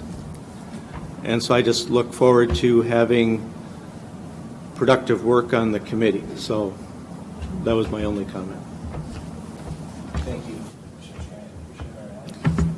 I just want to comment that there was a process, there is a process. We are going to follow it. We're in the process of putting together a letter that will go out to the legislative contingency, inviting all of them to apply, although we have to recognize that those folks have stature, and we are an advisory committee. So we're not likely to get too many legislators jumping up and down to join us. That's been a problem for us, but we think we've narrowed it down to 2 volunteers so far. Perfect. Thank you, Commissioner Mariani. Any other questions for the NRP Policy Board? Perfect. Let's move on to the grievance policy and grievance panel update. We're only about 20 minutes behind. One thing that I wanted to say in terms of the work since I've been on the commission, I think the example of seeing an issue with the neighborhood grievance process, stepping back and saying that we needed a task force to address that issue, and coming forth with a recommendation that I think is transformative to the process, and also I think will be and has had an opportunity for neighborhoods to give feedback as well. So not only is it transformative from our perspective, but this is the tool that they'll use. So I wanted to officially have the purpose of the new grievance process on the record. And so I wanted to read from the purpose just really quickly so that we have this and we're all on the same page. Hopefully everybody had a chance to read through the entire grievance process. Like any human system in the city of Minneapolis, system of funded neighborhood programs, there's an opportunity for individuals to disagree or to have sincere differences about adherence to policies, procedures, guidelines, and processes. The grievance policy and procedure that we're approving today for NCEC, from NCEC's perspective, to now move forward and will be approved by the City Council, established in this document, are intended to provide a fair and impartial framework for adjudication and resolution of grievances. The policies, procedures, and guidelines in this document are to be used when such disagreements arise in the neighborhood programs administered by the Neighborhood and Community Relations Department, and where the NCEC has been charged with considering grievance appeals arising from the aforementioned programs. It is critical that all Minneapolis residents, businesses, and other stakeholders demonstrably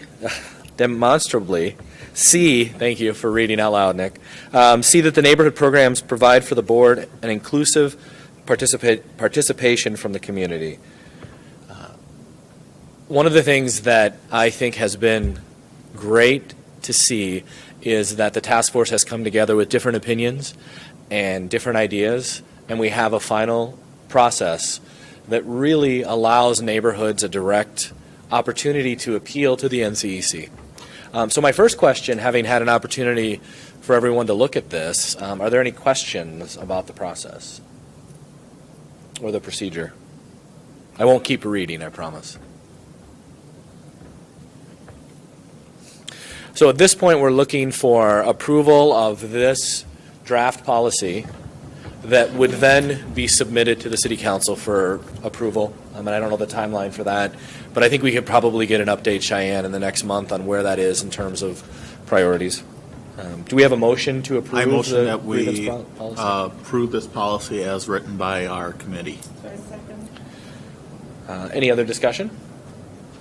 Go ahead. Commissioner Ismaili. Sorry, I didn't get a chance to write my name down. I just had a couple of very small questions about the policy as it's written. One is about the general parameters of the grievance committee. Push this. Thank you for reminding me. Question about the general parameters of the committee is I'm wondering if something along the lines of what the term of the committee is, or whether or not the members of NCEC will get a chance to serve on it, like it will be annually that members will, because as it's written, it doesn't sound that way. I'm not saying that the intention wasn't that. As a co-chair, I can answer that with Commissioner Chikowitz. We as a body came up with the decision that it will be an annual seating, as in the past has been ad hoc, but now it's going to be an annual. And everybody on the commission, at the beginning of every commission year, will be trained in this policy by a nonprofit attorney that's going to be provided by the City of Minneapolis to make sure that we all understand the procedures and processes that we have to go through. There was also something in addition.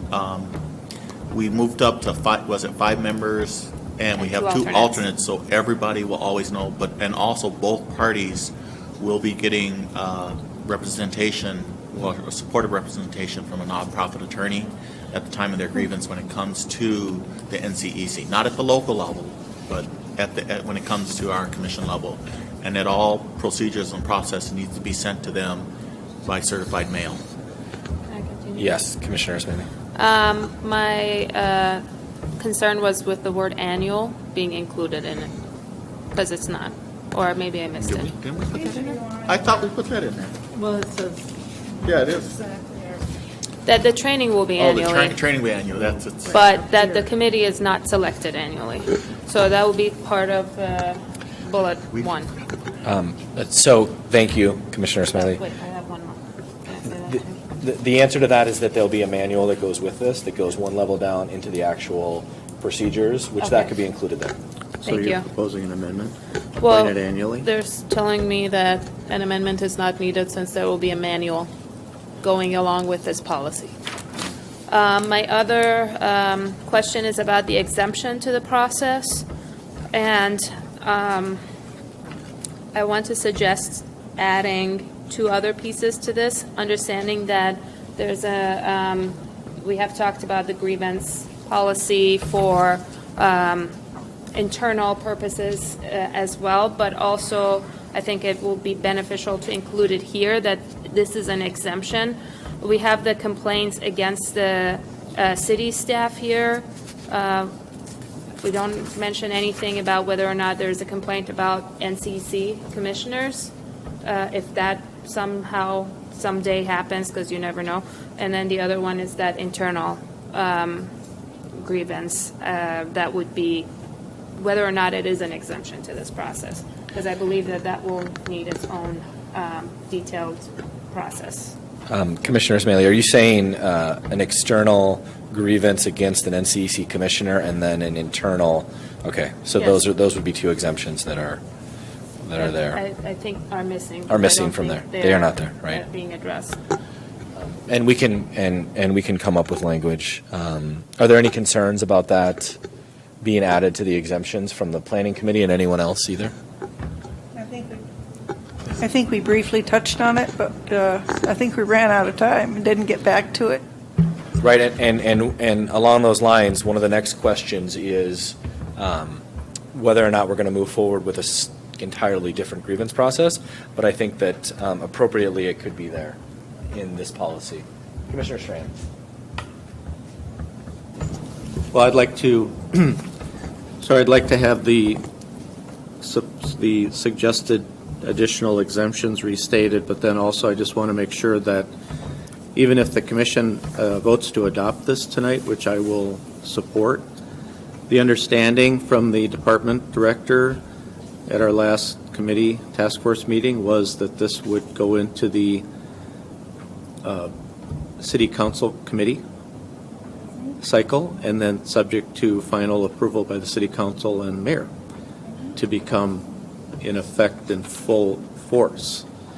So even with adoption, I don't think the commission needs to get into who's going to serve all of those details at this point because it's not yet ripe for that action. Thank you, Commissioner Strand. And that's why I think it's important for those who've worked on this to make sure that we're getting updates on where this is in the process. Because the feedback from neighborhoods is that I've heard is that this process needs to move forward at some point, especially after all the work we've put in as well. So can we restate the language? Yeah, I was just going to. I would like to move that we use the language that Commissioner Esmaili put on as 5 and 6 for complaints against commissioners be noted, and then under the exemptions, and then item number 6 on there for internal use, as she had stated, as the 2 changes made to our document. Can we restate those tonight and include them as part of our approval process? Yes. Yes, that was the other request too. Yeah. So can we have the potential language? I'll try, because I don't know what the next sentence of it would be, because it's one thing to say this is exempt, and then the next sentence should follow as, so now what should you do? And I do not know that, unfortunately. So I'm just going to go with number 5 would be external complaints against neighborhood and community engagement commissioners by citizens or residents at anyone outside of the city. And then number 6 would be grievance brought on between commissioners serving on NCEC. Again, like I said, the number 5, if grievance is being brought externally against an NCEC commissioner, I don't know what that is. That may be something along the lines of number 3, like city's ethics officer, or I think, or the city's appointed. Yeah, right. That would need to be referenced. And for number 5, a reference to a forthcoming policy for internal purposes. Second. All in favor for approving the grievance policy with the amended language to the exemptions? Aye. Aye. Opposed? Abstentions? Perfect. Thank you so much for the committee's work on this and the diligence. We had a couple delays in there, but we soldiered on through, and I think this is a major accomplishment for this year's commission. Okay. In terms of time, now we're into the committee reports. The only thing I'll share from the exec committee is that tonight's meeting really came out of conversations with all of you, conversations at the exec committee in terms of what can we do as a commission to really impact 2020 and the discussion. And I definitely think that we'll have time to talk more about this and how this worked. But that was really the focus. And this came out of a meeting saying, let's dive in and spread the word. And we had great participation tonight. The next executive committee meeting is the 7th of March, so next Wednesday. Thank you. We'll move on to the Secretary's report. Secretary's report, you have Secretary's report. Commissioners have the minutes drafted by the NCR staff and submitted in the packet. I would move approval of those subject to any corrections errors, omissions, We have a- typographical And I'll- errors. Motion to approve? I will second his motion for approval of the secretary's minutes. He motioned it. All in favor? Aye. Opposed? I'll Motion abstain. passes. Abstain. Abstain. Quickly, attendance report. Records reflect that we have 6 commissioners absent tonight. And I believe 5 of 6 are absent, just excused.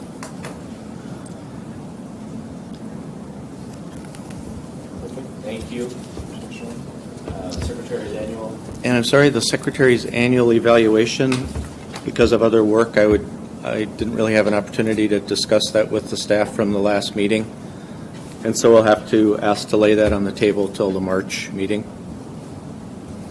Thank you, Commissioner Strand. Made a little time, we're only 15 minutes behind now. So now we're to the committee reports. The committee of the whole. Thank you. Committee of the whole.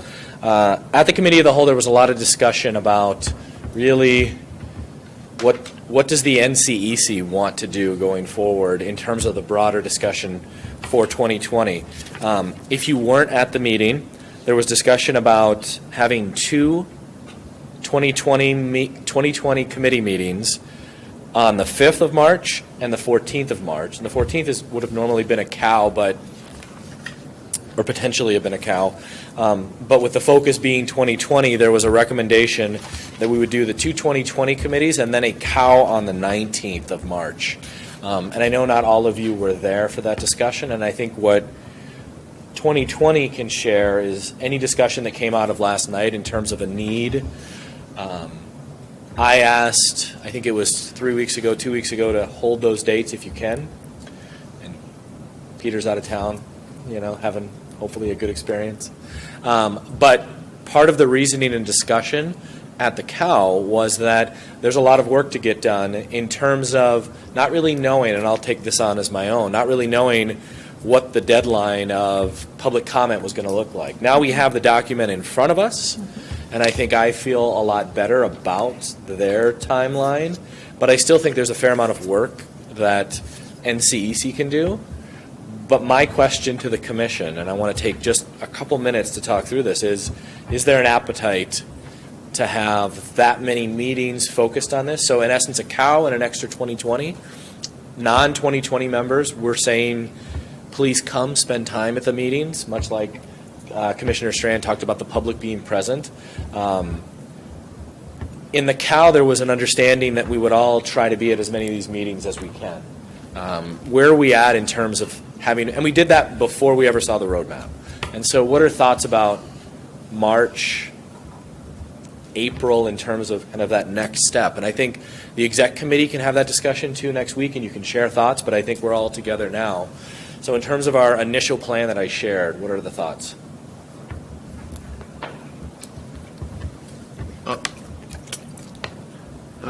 Commissioner Chickwitz, I had a question. I'm looking at the calendar. You mentioned the 5th and the 15th of March, but 14th.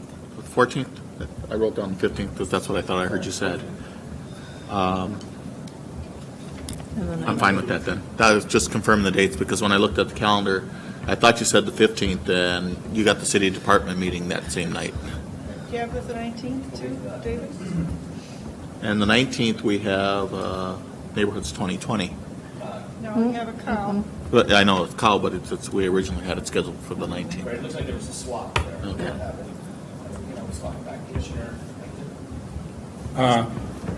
It seems like a lot of meetings to me. It would seem to me that the 5th and the 14th, or the 5th and the 19th, or the 14th and the 19th, I mean, 2 meetings. So 2 meetings is what you're getting to? Right. I don't think we need 3 that are going to be on the same topic. I don't think we do. But maybe others do. Commissioner Houle? Is the topic of discussion then the roadmap? I think we would, yes. That's the one item agenda for 3 meetings? Yes. Okay. So is this, And I think we could divide it up for each meeting, a section of the roadmap or whatever, but that would be the focus. okay.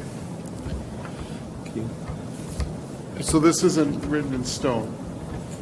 the staff is open to suggestions that come out of these meetings for changes. Okay. And again, this is part of the public comment period, in essence, starts on the 28th, right after our March meeting. And so this is kind of tomorrow. February 28th. Sorry, February. No. Before the March meetings. Sorry. Is it tomorrow that it goes out? Sorry, tomorrow it goes out for public comment. So this was meant to be part of a kind of a tool to be used as part of a broader discussion that could include the public, could be all of us, with inviting people to listen. So really this was seen as another tool in terms of the public comment period, and our comments would go into wherever public comments are going now. Commissioner Strand. Or Commissioner Vogel. Sorry, Commissioner Houle. Not Strand? Well, are you following up on your question? question? So when we solicit public opinion, then are we also giving people these 3 dates, saying you can come to these meetings and offer public input as well? We can. We really haven't, because there wasn't a broad, I mean, there were only, I think we had 8 people at the COW. And so my sharing it as an option. I see one committee member flinch, so I don't know if, was that a bad idea? Commissioner Strand first. Thanks. I didn't Thanks, say who Mr. it was. Thanks, Mr. Chair. Well, here's my view as the committee co-chair, and feeling that this plan should be commissioner-driven. And I highly value the roadmap that's been provided with policy options, but I think it's critically important because the commission still has the charge and duty from the existing city council resolution that has not been rescinded. And I think based on the commitments made by Director Rubador at the committee meeting last night, that in terms of the work groups, I heard him say that NCEC and or NRP policy board members would be participating in some shape or form. I didn't hear whether it was one or more than one or one on all 3. I think it's to be determined. And I also heard from the cover letter that troubled me when I first saw the report that said we will not be making recommendations to the city council. And last night I was told it's at this time. And so I think it's clarified that it will be in May. So I think the important work of the commission remains, and I think that the committee members have agreed and stepped up to these 3 work sessions, 1 down, 2 to go. And then I think the commission could decide, for the benefit of those members who have not participated in the committee, to have the committee of the whole or not, but to have that as an informative session to see the work that's been done to date and maybe plan out some other public engagement sessions. The only proviso that I have about inviting the public is, respectfully, we have a defined committee. We've organically treated all the residents who've taken their time to attend to allow them to participate, presumably not voting, because it is a defined committee, and our bylaws would not allow that without special action. So I think we've been very inclusive and want to be inclusive and welcoming, but I just don't want people to be overwhelmed, for example, with crown roller construction and limitations on access. So if we are intentional, thoughtful, planful, that's a great opportunity. But I would just suggest keep to the committee schedule that we've resolved upon and that committee members themselves committed to. Commissioner Vogel.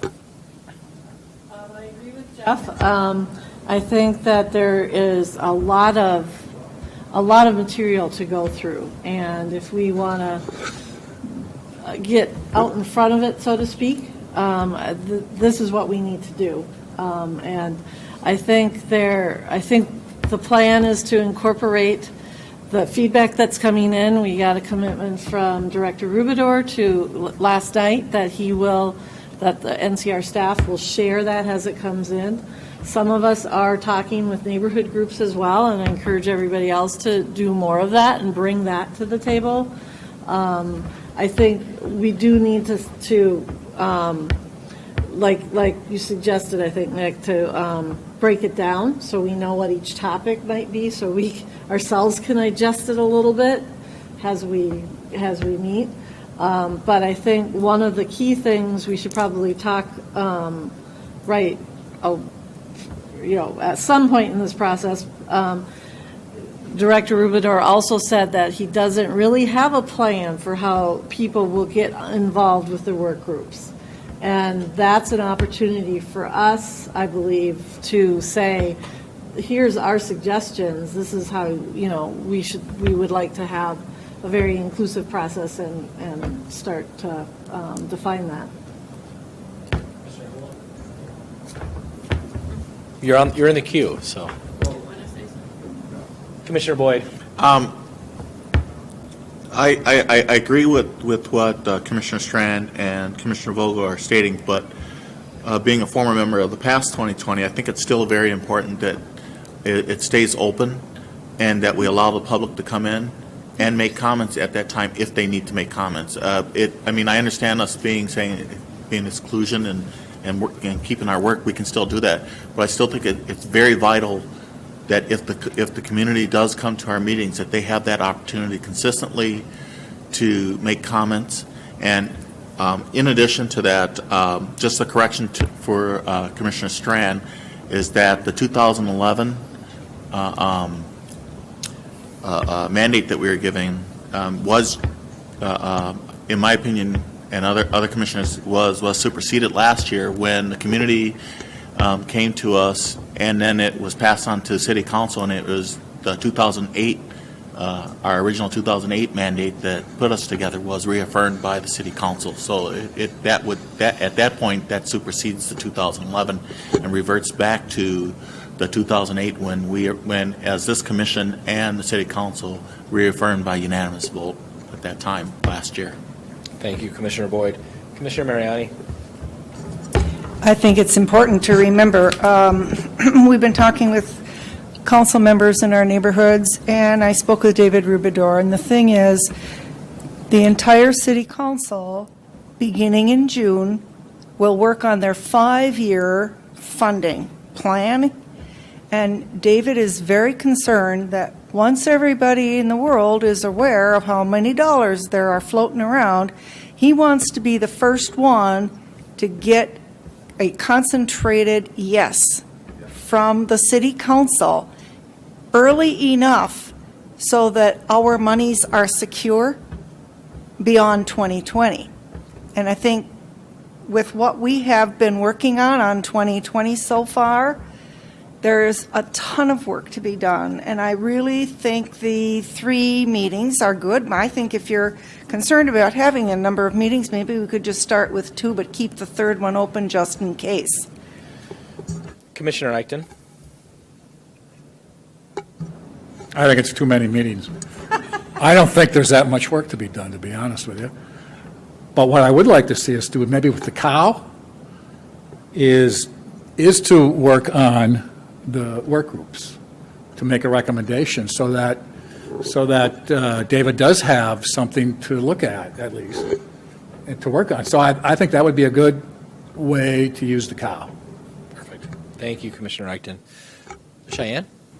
Commissioners, I just want to let you know that we also are going to be putting together a special contact list just for 2020 neighborhood organizations. It's going to have the 2020 logo and branding. So if you have information that you need to get out, if you do decide you want to invite neighborhoods to your meetings, we can get information out through that. And we're also putting together some fact sheets and other information now that we have this roadmap that will be easier for you to share information with neighborhoods when you're out there meeting with them, talking to them. So, Cheyenne, do you have a timeline on if we a couple weeks? Okay, perfect. Thank you. Commissioner Esmaili? I'm just wondering if you can repeat the dates of these meetings. Thank you. Yes. So there's a 2020 committee meeting on March 5th, a 2020 on March 14th, and then we've set aside a cow for March 19th. It sounds like the 2020 committee is moving forward and that commissioners want to meet, and it sounds like there's some interest in having the cow. So if you could only make one meeting, you could make the cow if you haven't been on the 2020 committee. And yes, that is incorrect. Yes, the information on the back is incorrect. Yes. Yeah. So the information that I'm sharing is the correct info. Commissioner Vogel? I just have a question. If at a cow, but I think we actually would have to do this at a commission meeting. If we came up with a plan to recommend to the NCR, we could vote on it and but so out of the cow, potentially we could come up with such an idea, present and vote on it, and I don't know if that makes it happen, but. I think it would be a recommendation from the commission, and it would happen if we did something in March, it would be either approved or not on the 27th. Okay. Right? 27th. Okay. Commissioner Houle. I wasn't requesting, open forums at each meeting, but I hope there is an opportunity for open forum, because I think, maybe it's just my perception, but I think the perception is out there that this is a kind of a top-down secret process. When people are receiving leaked documents rather than official documents, I think we have to give it a more official air. And so I think at least a public portion of at least one meeting, I think, would help lessen people's concerns about that aspect. Thank you, Commissioner Houle. This would be really helpful for the exec committee next week. Is there value in having an open forum be part of our March 27th meeting? Are people on board with that? You don't need to, if you have anything specific about that, please reach out. So we can add that to the agenda, and we'll talk through if that's like tonight. I don't know. Do we have a location for that yet, Cheyenne? For the March meeting, I believe it's here. Oh, the library. Library, okay. The library, okay. So the exec committee members, I think that's really good to hear, and I think it's important to know. It sounds like there was value to tonight, and let's plan on doing something in March as well. Commissioner Boyd. I just want to make sure everybody understands that this is just a draft and it's a guide. This is not something that we have to, as commissioners, have to go by. And also, I want to make sure that when we're looking at this, that we continually keep thinking about the BECO report that we have not addressed since we've had it out. And if we're going to move forward and really make substantial changes, we need to spend time on that BECO report and start working with some of those suggestions that they've made for us. We have addressed some of them, but we've never really took any time to really address that BECO report, and that is also mentioned in this guide that is given to us by NCR. So if we're going to be writing up our own version of this, we need to make sure that we're addressing the BECO report, which is also mentioned in the guide that was given to us by NCR. Thank you, Commissioner Boyd. Commissioner Eichten. I'm done. You just keep showing up in the queue. Commissioner Mariani. I was secretly wishing tonight that we had some council members here. I was too. No, and I think that yes, I think there was a want of that for sure. I mean, there were specific conversations and updates that they were included. So, Commissioner Strand, and then I want to make sure we move on because we are at 7:20. What? So just so there's no doubt, and unfortunately Co-Chair Mills isn't here, but so my position, if I get any questions, because I had questions before the last meeting, is that the Neighborhood 2020 committees are open in public meetings, as are all of our NCEC and related meetings, and that if any members of the public attend, there will definitely be an opportunity not only for comment, but as we had in the past, every meeting, the sort of organic participation and discussion, that they're not closed off in any shape or form. I would ask if the department, just so people have it, if you could maybe resend the BECO report to commission members so they all have it to peruse and Or just a link to. I don't know if there's a link to it somewhere. Okay. It's online, but the only thing is, remember, NCEC didn't get an opportunity to vet that in advance like the department had, so that's probably one of the faults that I would lay on that report. Perfect. Thank you. And thank you for the feedback about what we want to see happen in March as well. City Department Engagement Committee, we didn't have full participation. I know a lot of people had to cancel and couldn't make the last meeting. So in light of all of our focus on 2020, I'm going to send an email out to the committee of the whole. Sorry, to the neighborhood community to the city department engagement. Oh my gosh, this has been a long day. To see about interest in meeting this month or putting off meeting until next month with the focus or finding kind of a rhythm. There's a fair amount of interest in the committee, and I think that we have item number 2 in our priorities for the year includes finding a way for city departments to work more closely with neighborhoods. So there's work to be done there, but I do think the focus is 2020, but I want the entire committee to weigh in on that. So if you're on the committee, look for an email from me. Commissioner Eichten. Well, just so you're aware, so last night David Rubidor made it very clear that one of his objectives is to create a citywide engagement plan that works. Because he, like everyone else, is very much aware that there's all kinds of problems going on. And so he wants a citywide engagement program. Right. So that's on his agenda. Definitely. And so that needs to be on our agenda. For sure. And so no, and I thank you, Commissioner Eichten, and I think it's one of the reasons I joined the commission was to build that continuity between neighborhoods and their interaction with the city. I just think right now we're at a capacity question in terms of meetings that we're having, and we're having to prioritize, but I don't want to lose sight that we have a number of months left in this term and that I think city departments can play a major role. Thanks, Commissioner Eichen, for highlighting that. That is something, the citywide community engagement policy is one of the work groups that will be formed. So that's something that when that work gets going, that obviously the City Department Engagement Committee would be heavily involved with. And I do want to say that there are some successes with the committee this year, having worked on 2040, planning the events, really working with Cheyenne on evaluating the trainings that are happening.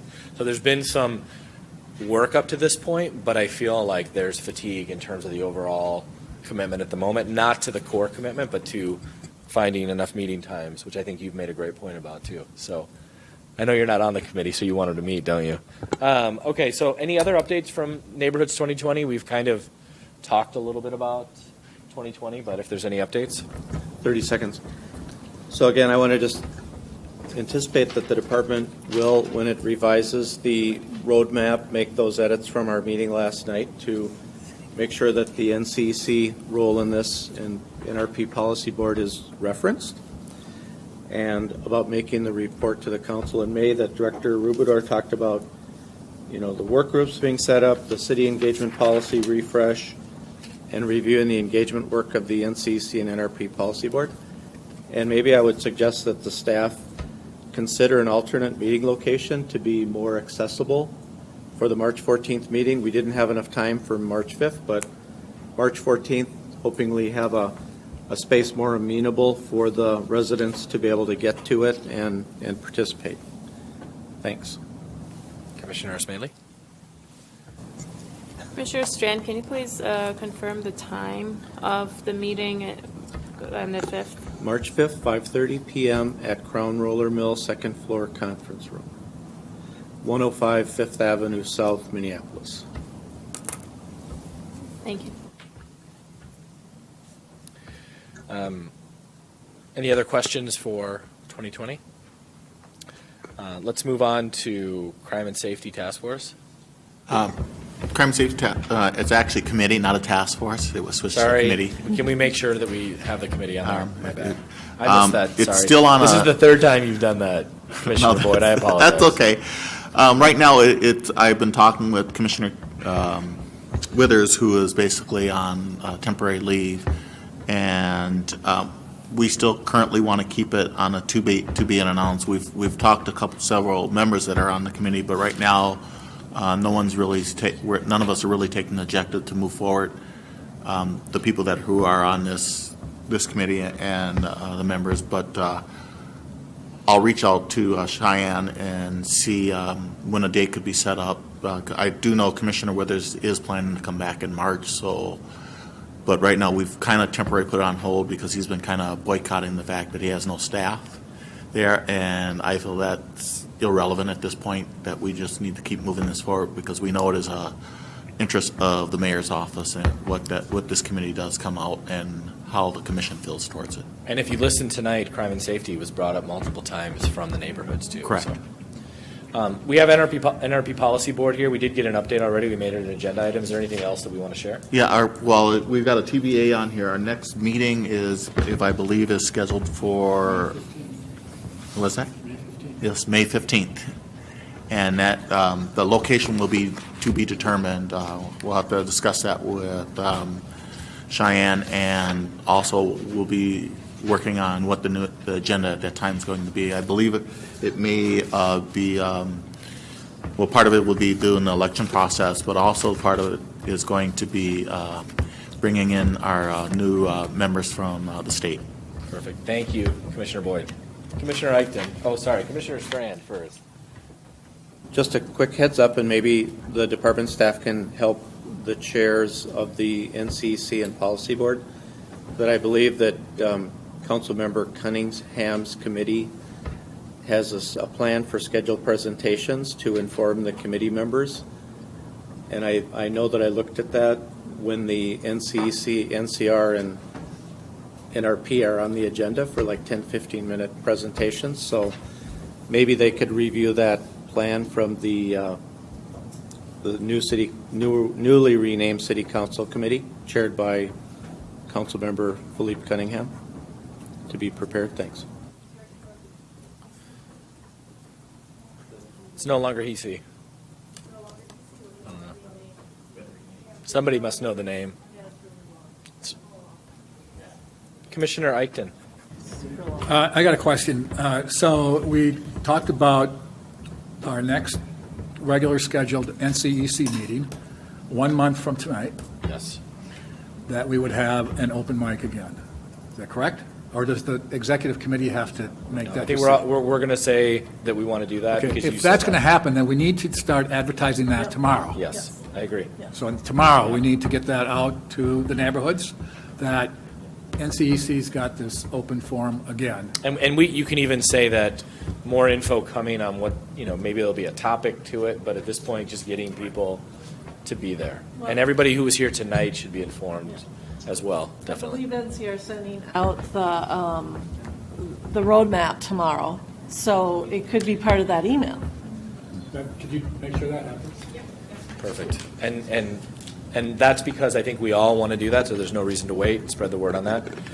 Thank you for tonight, and thank you for interacting when questions came up, and your commitment to engagement, and your commitment to really moving forward and reacting to documents that are coming really fast and furiously. And that's a lot of work, and there's a lot of energy that I know all of you are putting into this. So thank you for your efforts and your commitment to the commission. Thank you. The meeting is adjourned.